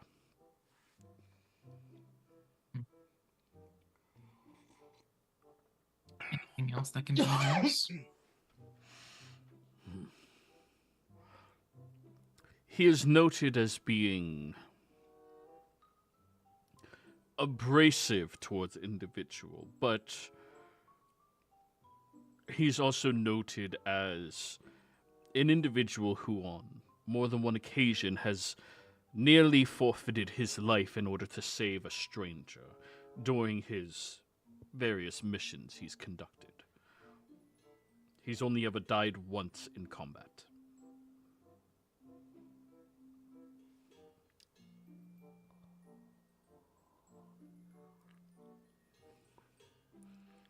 May I inquire as to why?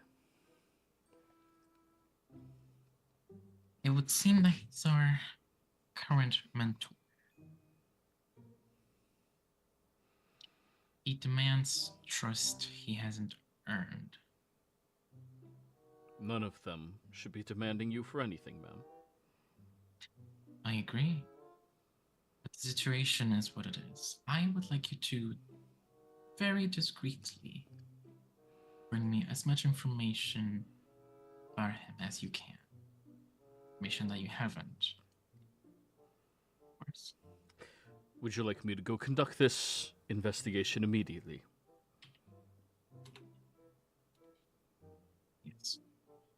Very well. I may not be here when you are finished your research and studying. That's quite all right. We'll handle ourselves. I will take Bjorn's backpack. Very well. He'll hand you the backpack. It's super heavy. And then That's he fine. will go driving away to conduct his research on Gildarts.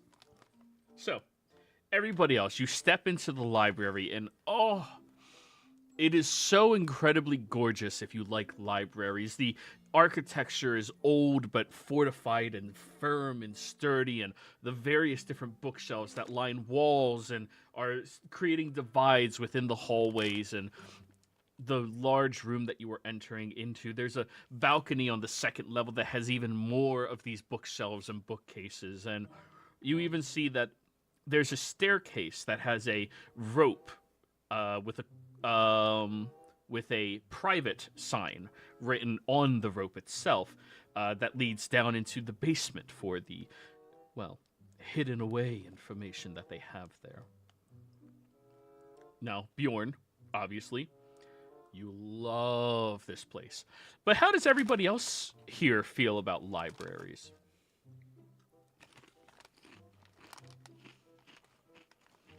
I doubt Barnabas has ever really cared that much about any of them. Samesies. So go ahead, Bjorn. Your moment to shine. So, what kind of books do you guys like? What kind of books did you read the last book you read? I don't remember the last book I read.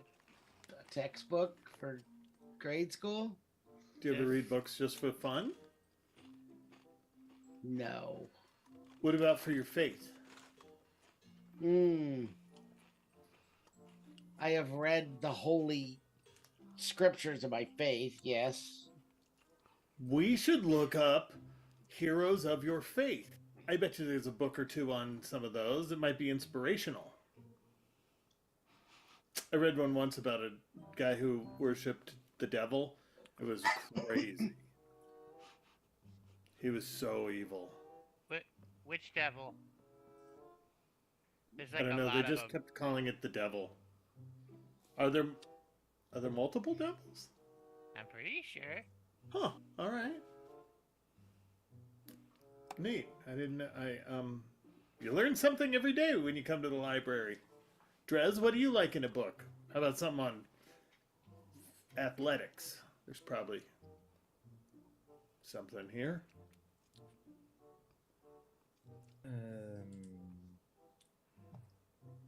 Don't know if I've ever read a book. Nice. Right. I know how to read, but I don't think I've ever read a book. Uh-huh, uh-huh. You Hello, want me to recommend children. Oh, go ahead. Sorry, you want me to recommend something? Oh. You see the librarian walking over. Hello, children. This very nice long blue gown and a high-kept bun in her hair as she wanders over towards you all. A little older in her face, you know, pushing past midlife. But she seems spry and has laugh lines and a very warm, welcoming smile to each of you. How can I help you today? Did you forget about your summer reading and need to finish it?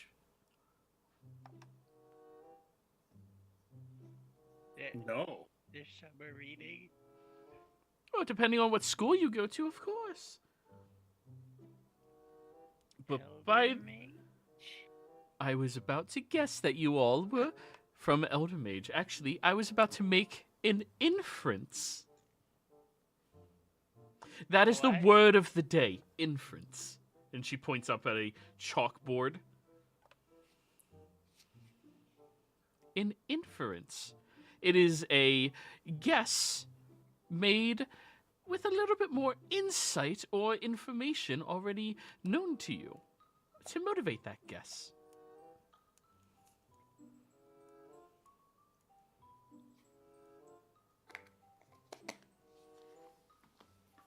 I need books on that deal with hidden paths, shadows.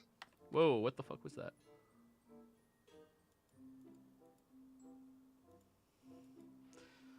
For some strange reason, ad block just popped up on my screen as a ad. Anyways, They probably updated it. I hate that so much. I'm sorry, what's her name? Esmeralda. Hey, Esmeralda. Ms. working on- Esmeralda?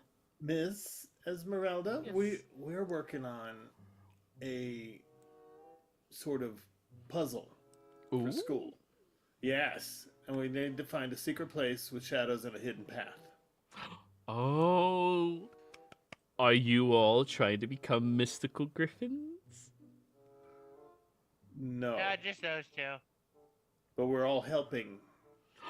That is so wonderful! You know, it's always very good when friends stick with one another and assist them in what they're trying to achieve and do. So, lay it on me. What is your secret you have to uncover? I'll recite my poem for her. Ooh, in darkness veiled where whispers dwell, a hidden path, a story to tell. Seek the entrance where shadows swell, and unlock the door to secrets untwelled. Oh, The whispers and story made me think here.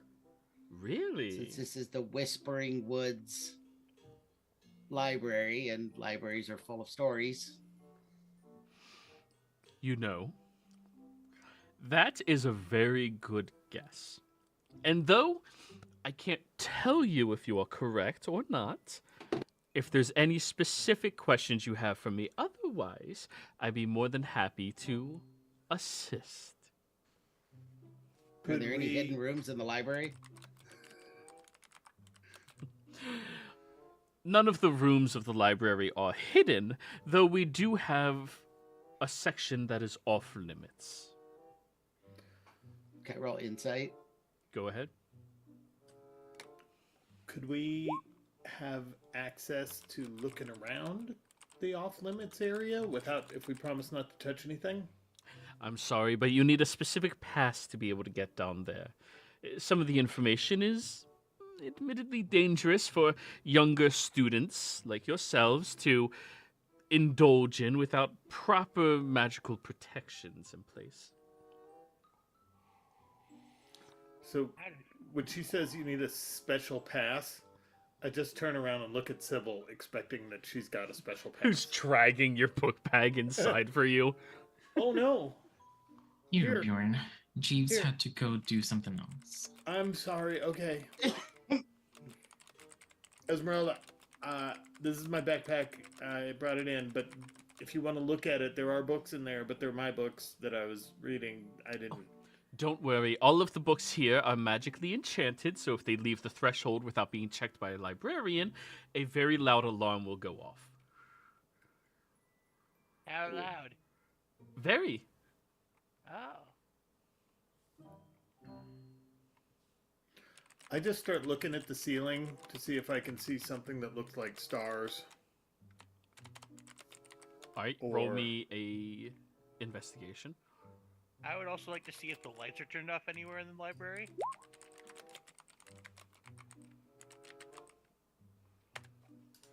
Okay, nice. 18. So, What about my insight? oh, you incited her. I apologize. She seems to have been forthright with that, but you can sense that she has information pertaining to maybe not exactly your clue, but pertaining to the mystical griffins. Especially since on her dress, she has a button that is the house symbol of the mystical griffins. Okay. So, As So the what others is- are talking to her, I'm going to point that out to Sybil. mhm. So what is this about a special pass? Well, there's a certain pass that you can only receive from someone who is a renowned mage in order to have access to those information downstairs. You understand, some information is very dangerous, and some students lack the knowledge of how to magically protect themselves from, well, being enchanted, being possessed, being controlled, turning into a pile of goo, various things like that.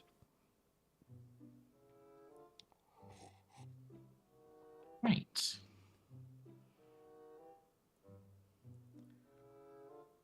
So, Bjorn, looking around, on the upper level, they have this large glass ceiling to let natural light filter in, and they have a lot of electric lamps around the corners in order to produce light. But there's one corner back there where you see that if there is a light, it's not lit right now. Huh. Sybil. Sybil. Yes. Look, come here. Okay. Barnabas. Come here. Go to Bjorn. Check it out. And I just point in the direction without explaining anything that I'm thinking, because I... Look. That's a corner. What? It's a corner with no light. Ah. Ah, I see what this is. Nap time. No, not I. I have no idea what's going on. I'll head up to that corner. Okay. I'll go to occasionally hopping because I'm excited that we might find something. Mm-hmm. You do notice Esmeralda is following after you upstairs, but keeping a good 10-foot distance and just smiling. As you get up there, you see that there's a lantern up against the wall, and it's currently inside of the socket, but it's turned upside down, not allowing any flames to persist, or sorry, any electricity to persist within it. It seems like that lantern is responsible for illuminating this entire back corner here.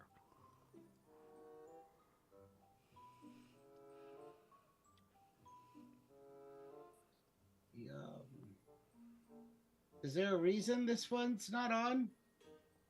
Huh. How peculiar. Insight. Sure. Oh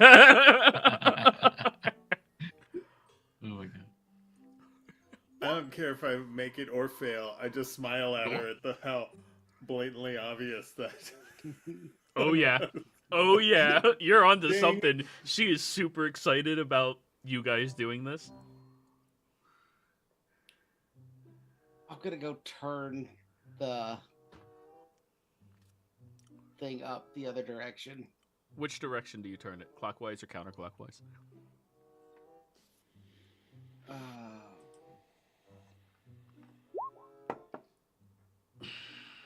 Clockwise. Okay. You start turning it that way, and when it gets to about halfway to being fully up, it kind of gets stuck in that position. I need a perception check from all of you.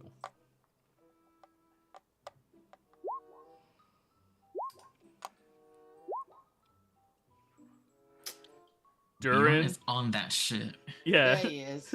Bjorn, are you sure you're joining the right school? Like, Yeah, you're being wasted in the athletics department. I Bjorn. read this in a book. It's supposed to go the other way. But I'm trying not to spoil it. Actually, We're- Bjorn and We're Durin, pledging to the wrong schools, Bjorn. the two of you, when it gets stuck in that position, you both hear a grinding sound, but not from your half. Like I said, it's like an open balcony, not on your half of the upper floor, but the opposite corner. Ah, hey, something happened over there. You just see my ear turn towards it. I'm trying so hard not to turn around and stare because I don't want to ruin your thing. You're here to help. You can't ruin anything. Something over there opened. I'm already walking over there. Durin's on his way. Why are you becoming an athlete again, Bjorn? I'm gonna be the mascot. Everyone needs to have goals. I just seems like mystery's kind of your thing. Oh man. I feel like I read a book like very much like this. Then we're gonna get this tumbler thing and we can do the thingy and you get some letters and some numbers. That gives us a code and that'll find us a book and you pull the book and it opens a door. And that's how my book was. It doesn't mean it's really like that. Regretting my choices. Sounds like a lot of work. So, you walk over to that other corner up at that other end of this library, and as you get there, you see that one of the bookshelves seems to have pulled out and shifted over, blocking off the other bookshelf directly in front of it. Inscribed on the wall is the words, "A story to tell,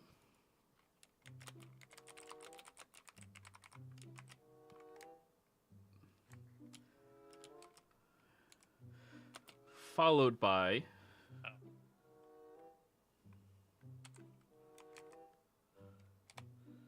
$9.12.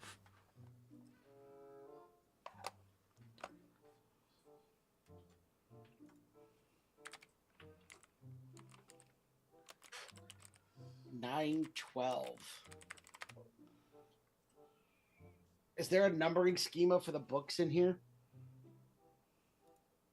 Like the Dewey, like their own version of the Dewey Decimal System?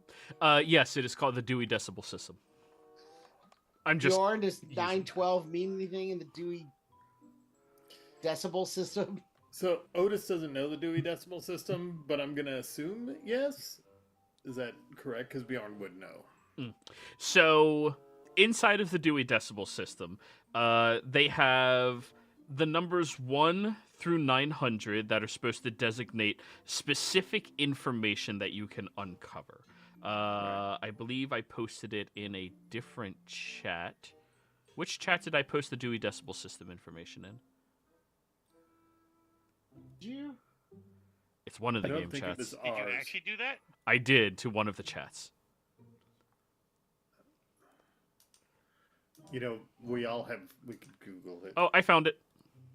Well, it's a specific one because there is different adaptations to it. I do vaguely remember this now. Here we go. Posted for you guys. So, the 900 to 920 range, you would know, Bjorn, as history, geography and travel, up to biography and genealogy. 910 is usually geography and travel, all the way up to 920s. So you're looking for a book within that area of the library, between the 910s and the 920. I think it's a book that's in the 910 to 920 area. How far down is it from the floor that we're on down to the bottom floor? Like 15 feet.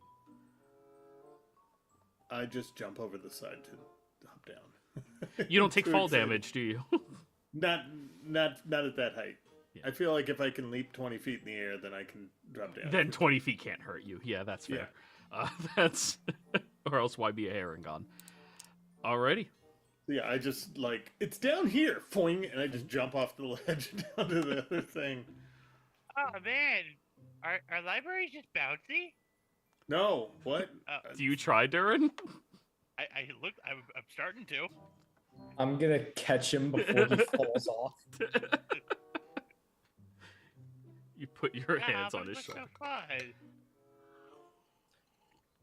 There was a whole song once upon a time about Harangon whose top is made out of rubber and the bottom is made out of springs. He's bouncy, bouncy, bouncy, bouncy, fun, fun, fun, fun. Never mind. I'll take the stairs. Okay. Same seats. Hey.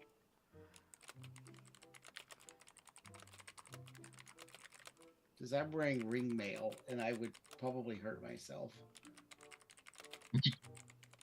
I'm just wearing leather crap. I'd probably, as far as I know, I'd be fine.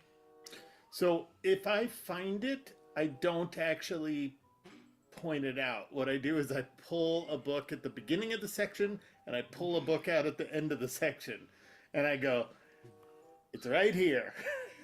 All right, everyone else, you get down there. Roll me your investigation rolls, everybody.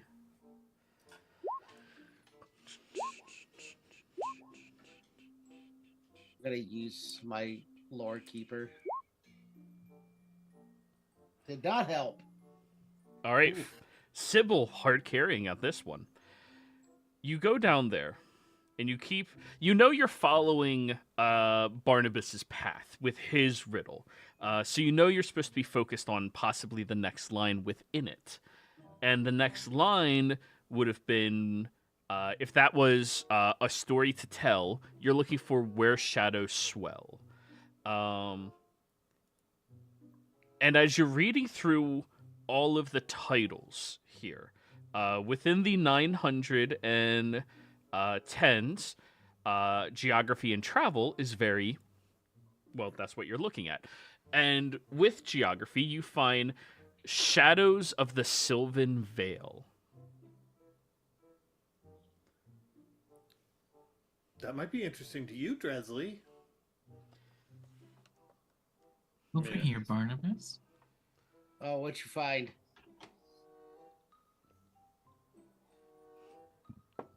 And now, Shunton. Shadows of the Sylvan Vale. Thumbing through it, you do find that there's a chapter called Where Shadows Swell. All right. I'll start reading through that chapter. Okay. You sit down right where you're at, beginning to read through and dice. Nope. Go, Barnabas. Are you reading out loud? Yeah, I will read out loud. Okay. Whispers dwell. For the whole class. I just plop on the floor. So do I. So, And then to be cool, I slide back so that my back is against the books. as you are reading through, Barnabas, you find that there is there's a library card inside of that chapter. One of those who checked out which books little cards that they stamp to go, this is the last person to check it out, this was the return date, so on and so forth, those things. I forget what they're called because I haven't been to a library in like 15 years. But anyways, you find one of those, and it seems to have been like stuck in the book, and when you peel it out, it seems to outline a location behind Eldermage High. You recognize it because the night that Sybil died, you ran off, tried going to the Arcane Falcons in order to get to some help, but you remember seeing a symbol described within this chapter. The symbol itself is that of this like eagle that was riding on the back of a horse. And that location is outlined inside of this chapter as being a associated ritual point to the shadows of the Sylvan Vale. Now, that doesn't mean absolutely anything to you right now because you skipped through half of the book to get to just that. But you Right. recognize that location in there.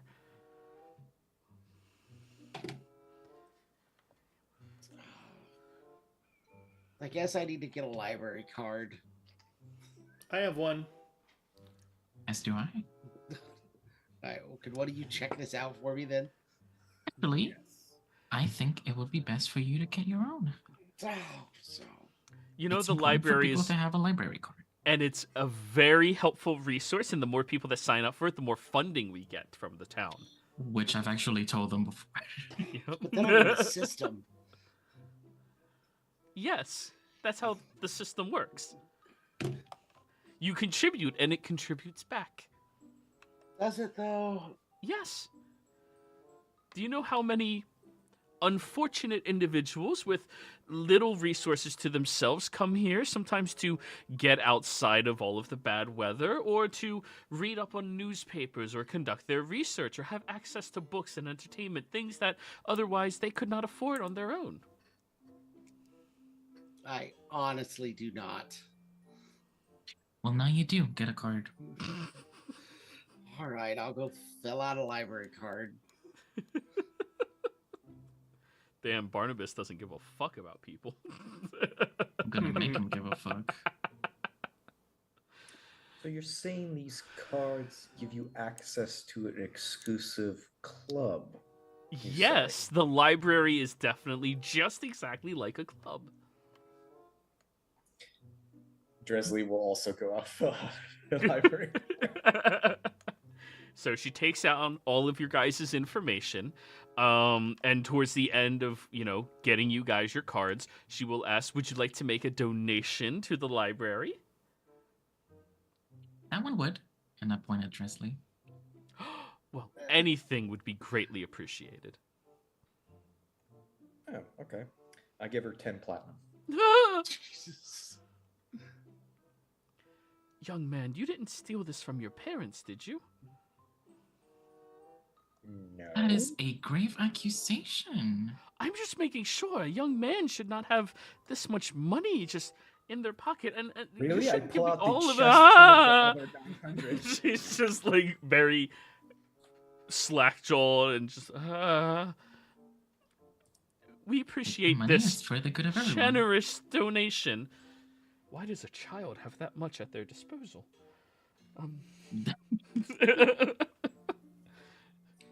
Joey, be honest. Could I buy the entire library? No, Okay. no.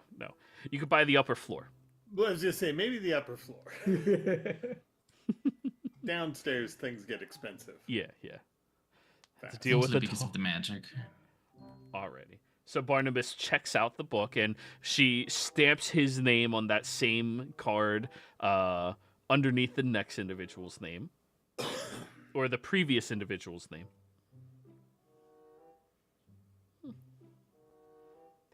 So, I believe we might have a little bit of assistance for him. Were you both given the exact same riddle? We did not. What was yours? Mine is. Scroll up. Mine is in shadows deep where secrets sleep, a path concealed, a treasure to seek. First key.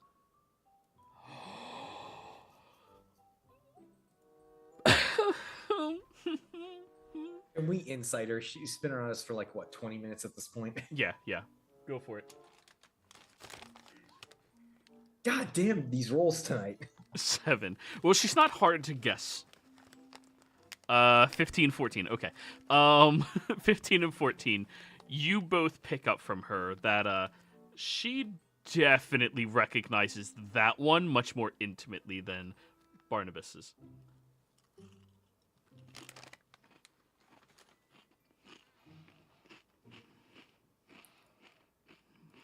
Ask her questions, Sybil.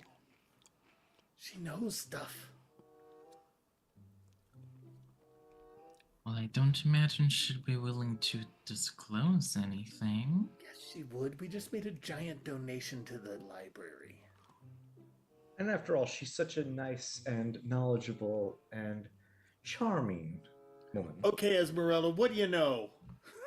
Drez, roll a persuasion. Let's see.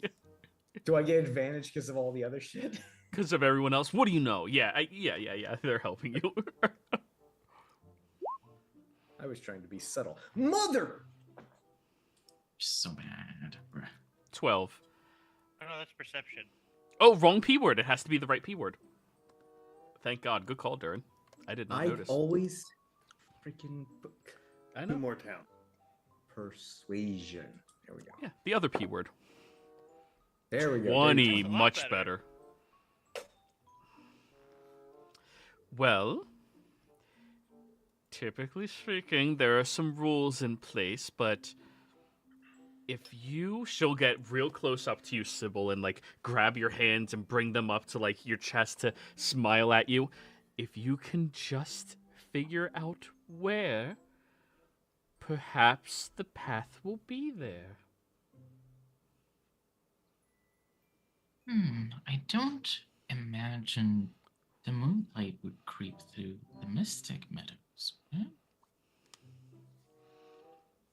She shakes her head. Or wait, the Mystic Meadows? Oh, she'll nod. Yeah, it does, of course. The trees aren't that incredibly dense.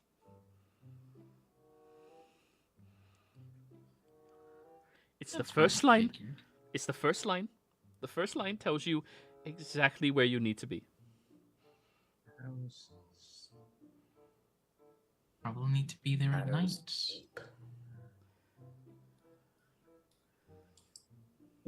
Mother. What? If you figure it out, you can say something unless Sybil tells you No, otherwise. I was going to open up a handout to look for things, but I clicked my home button. Ah. Do we know of all of the places that are listed in the Spellington Heights one? Oh, of course. Even some that are a little more hidden? If you're from Spellington Heights, yes.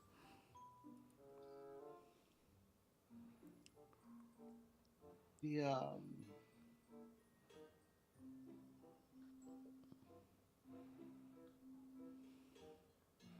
What about the hidden grovel, Sybil? Isn't that underground? Or is that too much shadow, more darkness than shadow? Isn't that another adult establishment? Yeah, see, we're 1 for 1 though in adult establishments. Oh.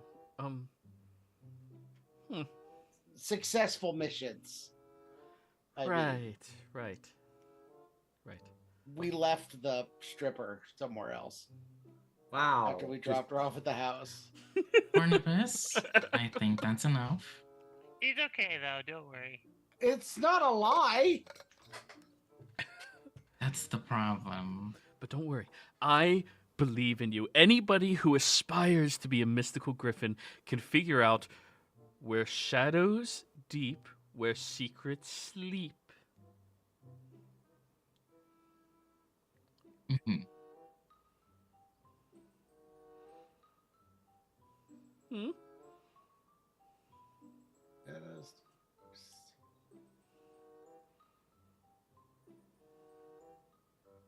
I'm searching through the handouts right Yeah. now. I'll give you a hint. It's not in a handout. It's in a description I gave you all earlier. Oh, fuck. I'm not going to remember that. Yeah. No. You know, the last time we ran in a Moonlight, Sybil, where we had a Moonlight hint, it was the Spell Shock arcade. There was a Oh, light. yeah. I don't know about moonlight. Oh, that's when we found the first mushroom. Right, I thought it was Moonlight, wasn't it? That they were hunting too?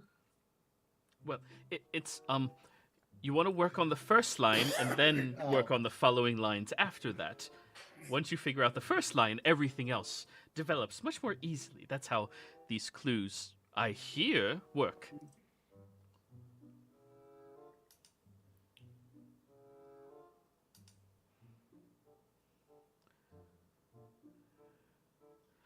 As a player, I think this has to do with the description that you got when we were in the car, but I don't know. Yeah, but it's an arcade. What does that have to do with secrets? What? What about an arcade? What? Is The that last you asking description that you or gave her, us, Joey? like, That's on me a- asking. I don't. What? You pointed out the arcade to Sybil. Yeah, that's when you guys were driving the other direction Oh, okay. and you came over to here. Mhm. The lights were on. Where do secrets sleep? Come on. I know you can do this. Can we get another hint because we're dumb? It's also a place where shadows are deep. Oh, no, that didn't do it.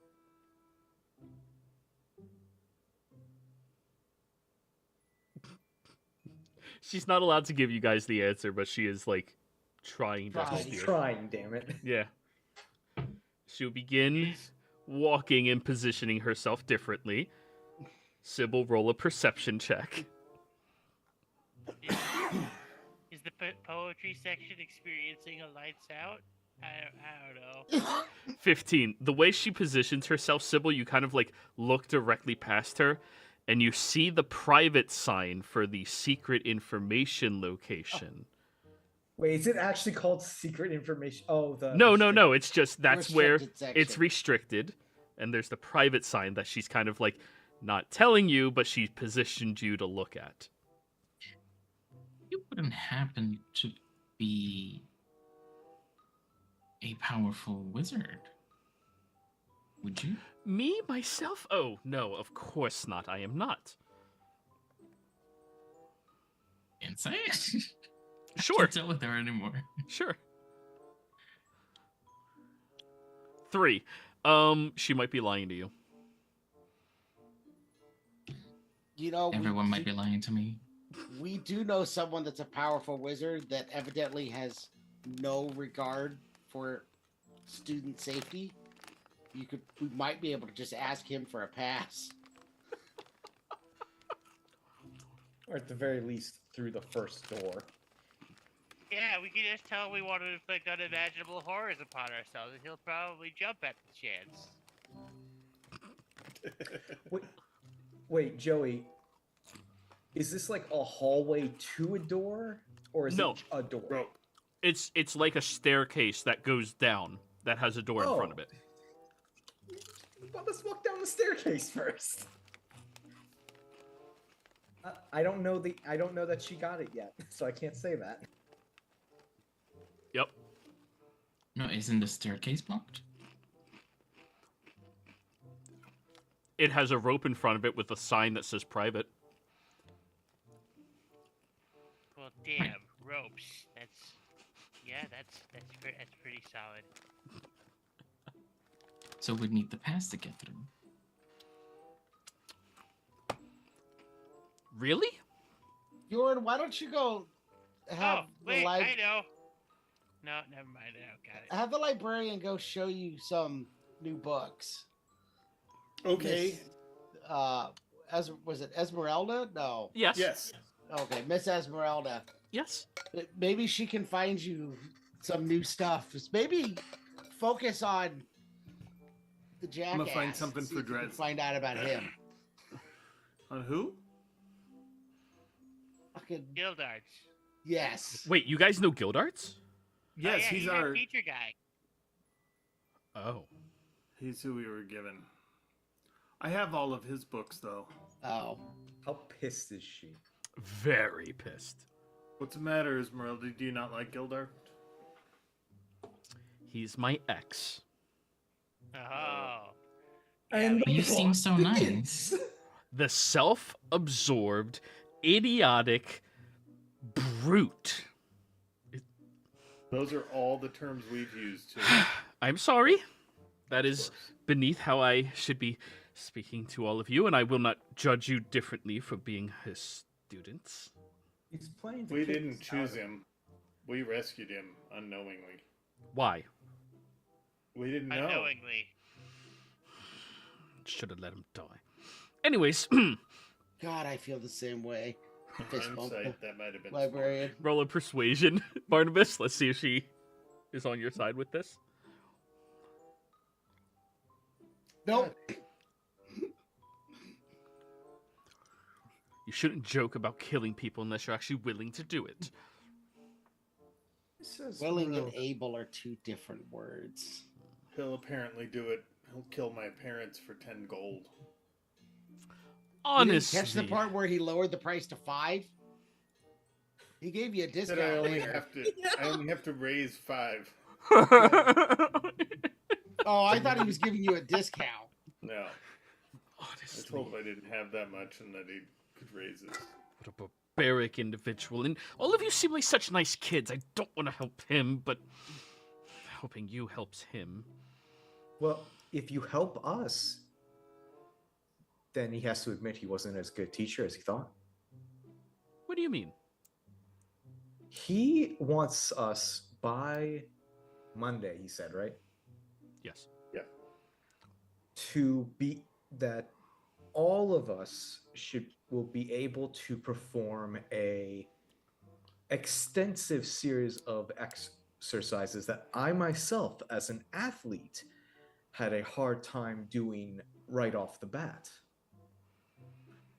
And if if one of us fails, then he will expel all of us. That absolute buffoon! How would he? That is so He said disrespectful. he would lie to tell them that we failed. Oh, because I bet he would. I bet he would. he also said he would shoot us if we didn't perform our tasks. I would believe him, honestly. The school has a lot of resources for bringing people back from the dead. I would not put it past him to. Well, that's horrifying. Yes. Shoot. All right. I've decided. I'm going to go over to this new section of the library called the manga section. And I'm going to gather a few books, research them, and make sure they will be to your liking, Bjorn. During which time, nobody will probably see you. And in the true spirit of Eldermage High, Don't get caught. Don't get caught. very good. You are good students. And in return for this, she gets a very dark look in her expression as she lowers her head down towards you, Sybil. I need Devour him. I need either a chunk of his hair or an ounce of his blood. Ounce. Either one will do fine. If I can punch a tooth out of his mouth, would that work? Oh, yeah, that would be exceptional. But be aware he will beat you to either death or near death for such a thing.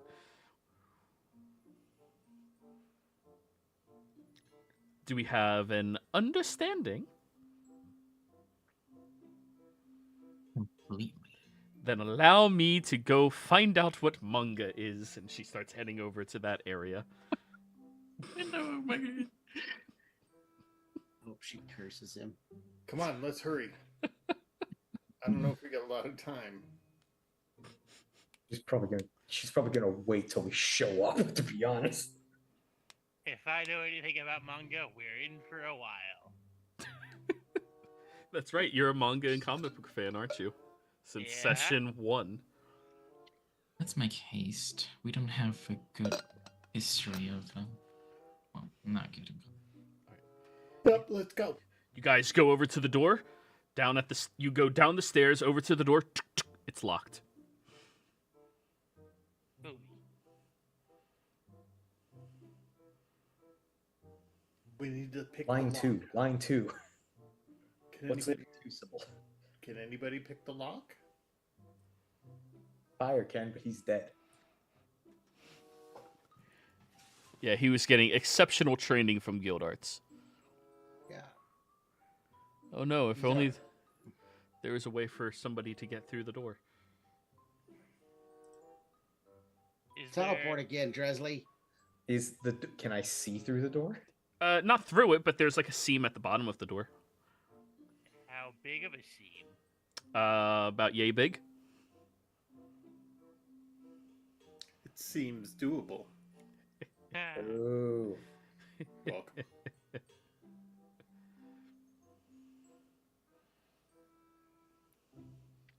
I can do a Dern sound like he was cooking. No, you do your thing. That's all that I was expecting. But yay. All right. Yeah. All right. Go down. We can do. Bloop, bloop. You appear on the other side. And it's well lit in here. It's a the staircase descends down for about another 10 feet, and you already walked down 10 feet, so about 20 feet beneath the earth, and you see there's various different bookshelves and tomes littering all around you, as well as some objects on shelves. But you turn around, unlock the door, and open it for everybody. Right. Yay! Fey I bullshit. close it very quietly. I think we need to be quiet, Bjorn. She knows we're here. Well, she did also say these books can turn us to goo, so... It's a library. We should always be quiet. What's the stuff on the podiums, DM? Wandering through, you see that there's a handful of interesting objects, one of which looks to be a golden hand severed at the wrist with a bone inside, surrounded completely by actual gold, and it's gripped like a fist. On a separate one, you see that there's this beautiful, gorgeous ruby that's cut perfectly into a diamond shape.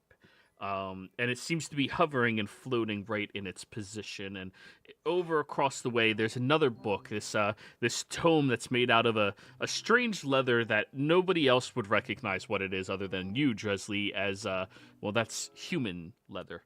And there's an eye in the center of it that's currently closed. Oh, it's book.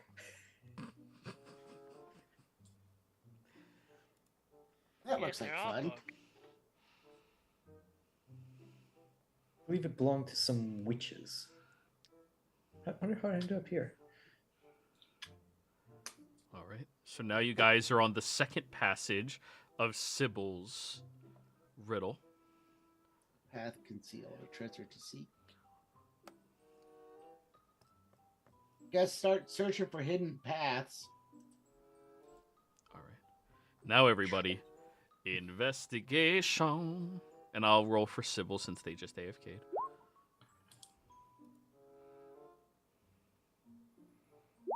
Can I give Sybil advantage? I don't have I don't have a check mark. If you're not proficient, you can't assist. Damn. Yep. Nice. Bjorn and Sybil. As the two of you are wandering, you kind of get like a weird feeling when you go by that book, so you kind of like stay the fuck away from it. Sybil, everybody's working on the second verse. Not the second verse, the second line. Okay. You and Bjorn are investigating around very well. You're looking for a path concealed and a treasure to seek. Very curious. Now, you back away from the book with the eye, and you decide to just give it a large berth and not go anywhere near it. And you start to go over to the various different bookshelves, and the system down here, this system seems to be an adaptation to the Dewey Decimal System, Bjorn, that you don't recognize specifically what it is, but most of them are within 200s range, like the vast majority of them, which is supposed to be religion. However, most of them also have this glass casing over them, keeping them untouchable by anything. As you are wandering through, you and Sybil both nearly simultaneously get over towards this one tome. Pathology is simply what it is labeled as. Oh. I will go take a look at it. All right. My ears are going like this, like pointing at it. So you take it off the shelf and you open the book, and the first page is hollowed out, and all of the pages after are hollowed out as well. When you look inside, you see that there is this gorgeous looking amber, a little gem.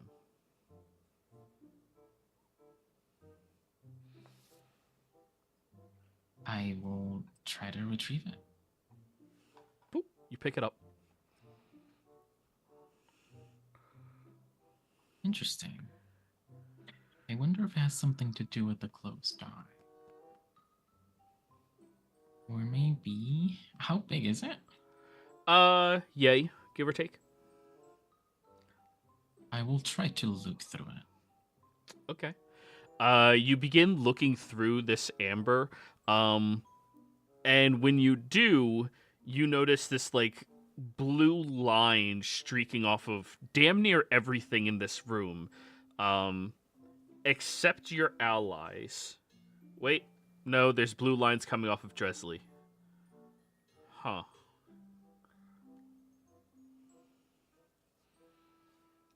Okay, do the lines lead somewhere? No, they just seem to be like little glowy lines like emanating off of them. Okay. So they don't seem to lead anywhere? No. They just stem off of them. It's daylight now, right? Outside, but down here it's dark. Other than the lights that are on.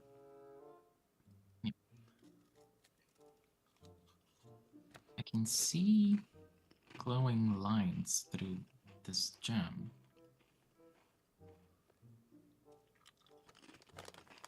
They don't seem to lead anywhere. Is there any other, like, items down here that glow with it? Other than just the ones that you see on Dresley?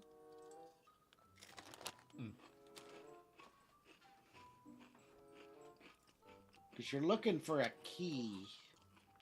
I may have misspoken.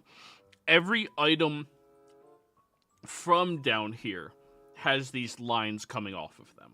Okay. And the only things in here that don't are the individual party members, excluding Dresley. Dresley has the lines coming off of himself.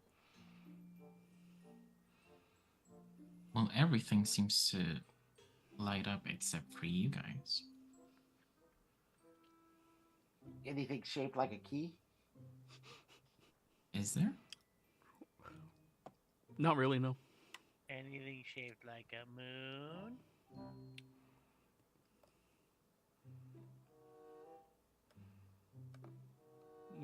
There's a couple of tomes down here that have, like, crescent moons on them. Any of them giving off light?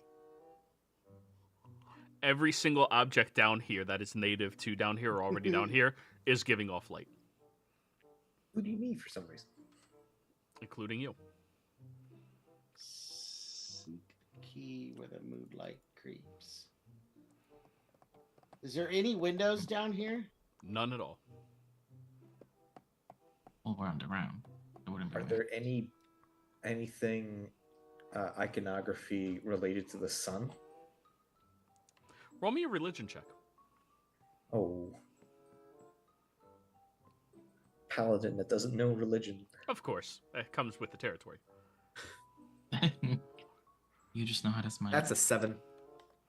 Listen, nobody would be crusading if they knew things. Say I took it as a cleric. So whatever. Guys, That's a I read first. this- Guys, I read the book we all talk about.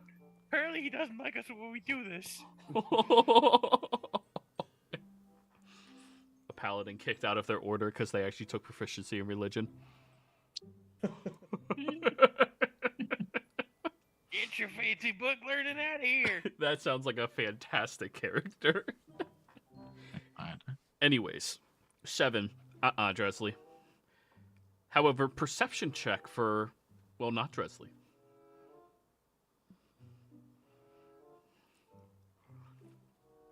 So like everyone else. Yes, Okay. not Dresley. That's. Oh, I thought there was gonna be more after that. Yeah, so did I. Oh, I apologize. Yeah. Durin, you're the only one who actually hit the DC. Congratulations. As you're thinking about that next line, seek the key where moonlight creeps. Well, first off, you're going to need moonlight creeping. And what is creeping but sliding inside and, slithering its way through or creeping its way in. You go over to where the stairs are, and you start to think, and yeah, if the moon was out through the front, not the front doors, but the large glass pane window above the doors, the moonlight would come through and would go down these stairs and shine at something.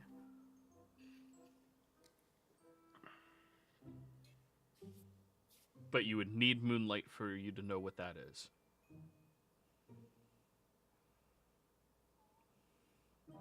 What a time for our mathematician with his sextant not to be here. How late's the library open, Bjorn? Well, 7:30? Depends. This one's usually 7:30 Monday through Thursday, but then they're open till 8 on Friday and 8:30 on Saturdays and Sundays. Great. Now we have to break into somewhere else again. No, not necessarily.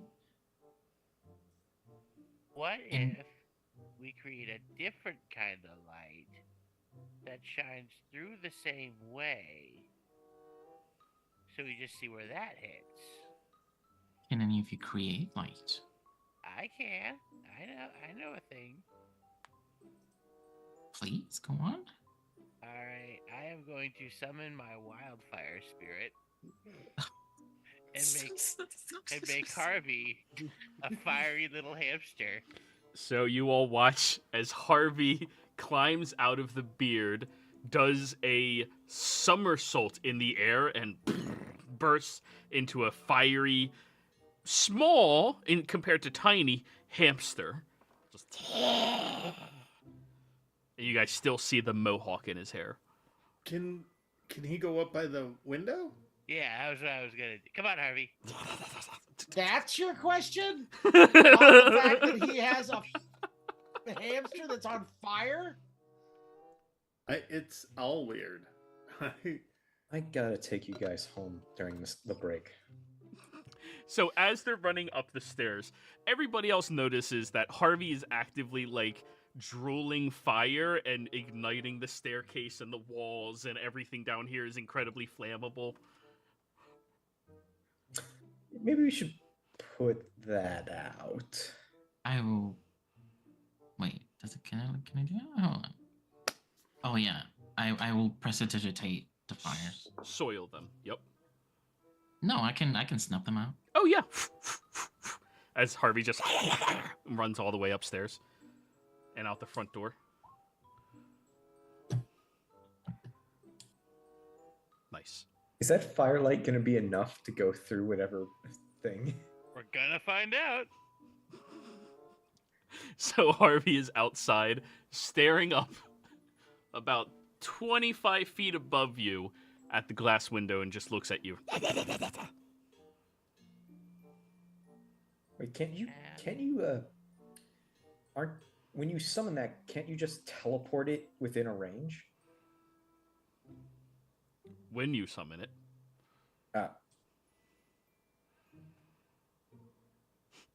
So do we have to throw Harvey up to the window? That's what I'm Okay, let me. Can I shot put the hamster? You can certainly try. For this What would one, this be? athletics check. You grab the hamster and it hurts your hand at first. As soon as you grab him and it starts Oh, no, burning I can do you. that. It will still burn you. Oh, wait, For I some can reason, make modifier him druids just do pop not up get there. resistant to fire. Natural 2025. Yeah, you want it off your fucking end. You yeet it all the way up there, and you all watch as Harvey just right over the window. And you see light just glowing and shining through very, very brightly. Fiery teleports a spirit, and each willing creature of your choice within 5 feet of it teleports up to 15 feet to unoccupied space you can see. Then each creature within 5 feet of that space that the spirit left But must make a dex basically- save. But basically, I can't have him do a little mini teleport up to that space? 25 feet, Without not having to- 15. Oh well. I toss him up 10, and then he only has to teleport 15. True. Easier to manage. Yep. We'll know that for next time. So, he's up there, and you see he is burning as bright as he can. Can you telepathically communicate with your spirit? Let me go back to the reading thing.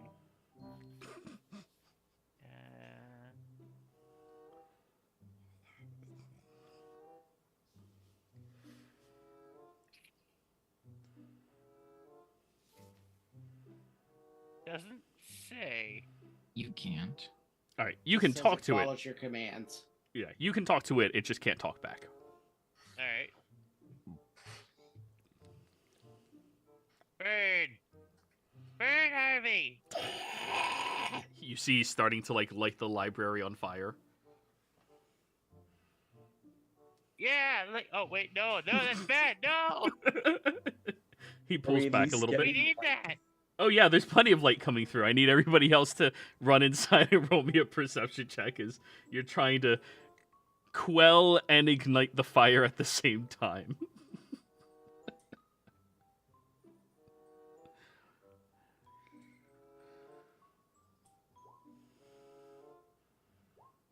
Dirty 20.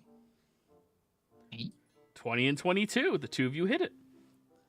So, you guys run back downstairs, stay out of the way as you start to see the shining pulsing through, and you begin looking at where it is hitting, and you can see between the podiums creates this this shadow past all of them, or this shine past all of them that shines in the shape of what a key looks like, perfectly on a stone block on the floor that doesn't have any filling around the edges of it.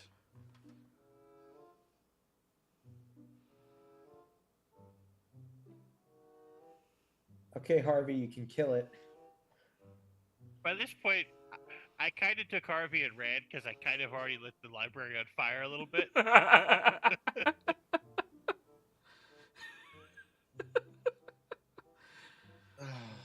I wish I would have memorized or taken create water today. Now Yeah, you know. I paid like 10 platinum. They can repair it. Also, I to be clear, I'm not saying I put it out. I'm just saying I did that and I Oh. panic ran. Yeah, you're panicking. Yeah. I kind of lean over towards Barnabas and I say, "You remember what I said earlier before we got in here?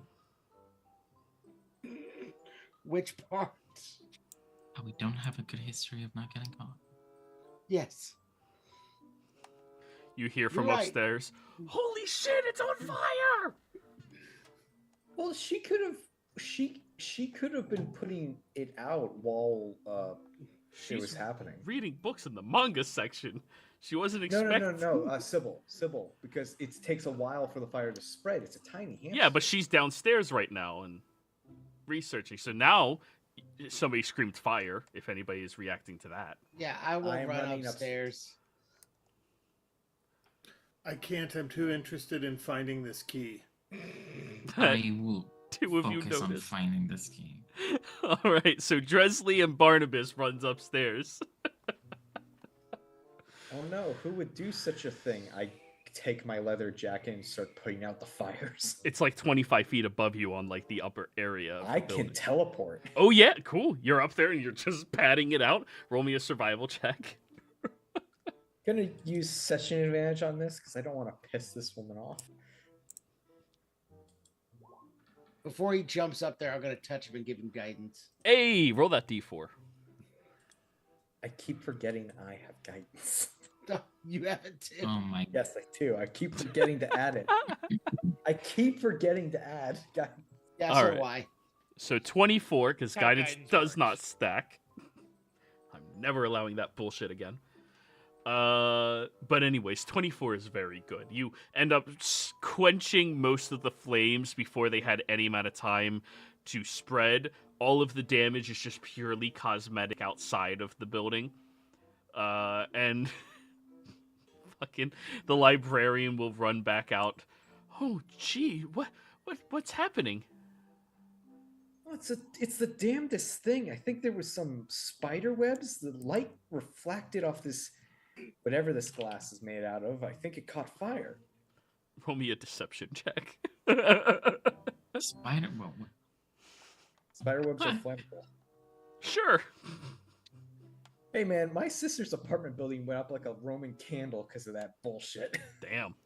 They're actually very flammable, but Deception, you said. Yep. Blaming the spiders. Do I have advantage because I was putting out the fire? No. you have guidance, though. You do have guidance. I do have guidance. Okay. I didn't mean to do advantage. Sorry. So It's fine. 15 plus a d4. 17. Oh, I thought I cleaned there every day for the past at least few months.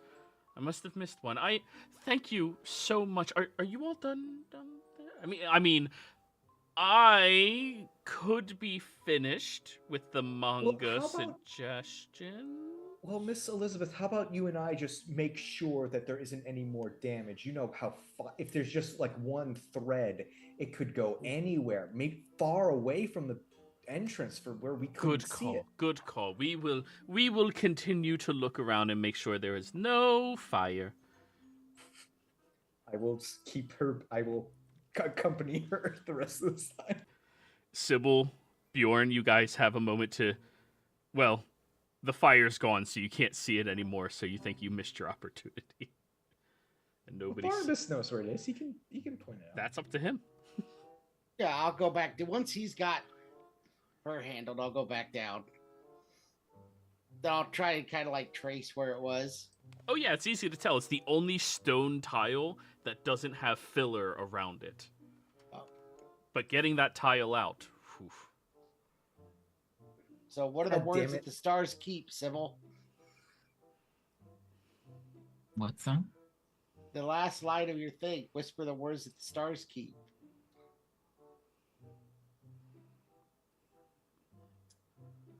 What are you supposed to say now? Well, I imagine we will have to remove the tile first. Oh.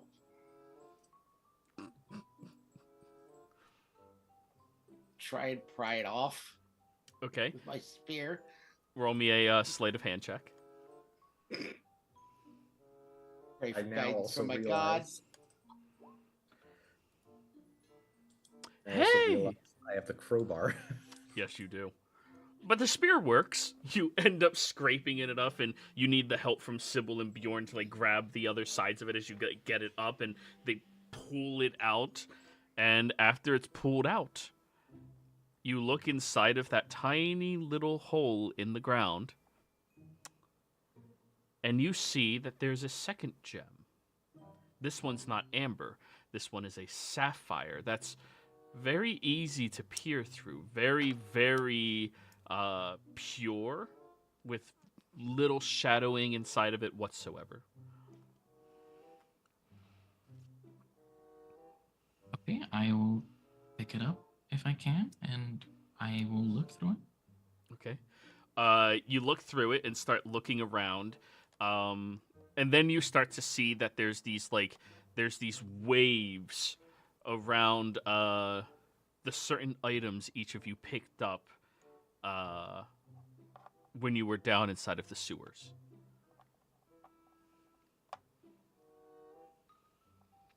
I will point this out to the group.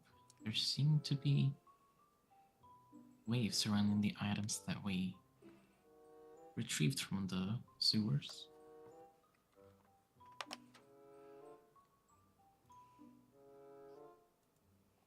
Do you mean the sewers or do you mean the gems? The sewers.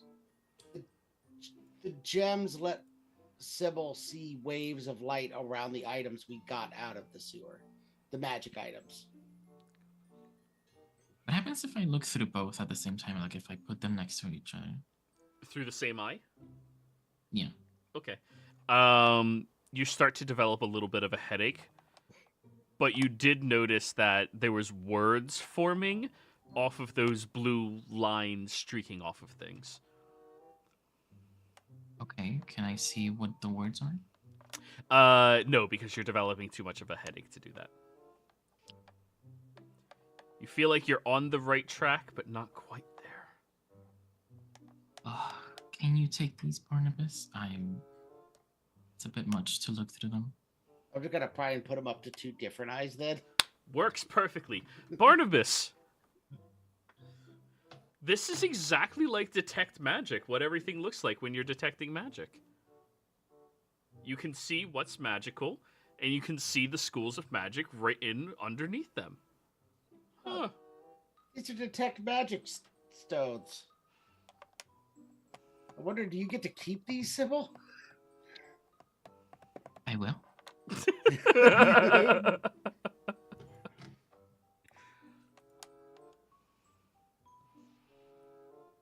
I'll scan around till I see the words that Sybil thought she was seeing. Okay, it's just the schools of magic associated with various Oh. objects. That book with the eye, necromancy. The glass panes, abjuration. All of your guys' equipment is either enchantment or abjuration as well, and things like that.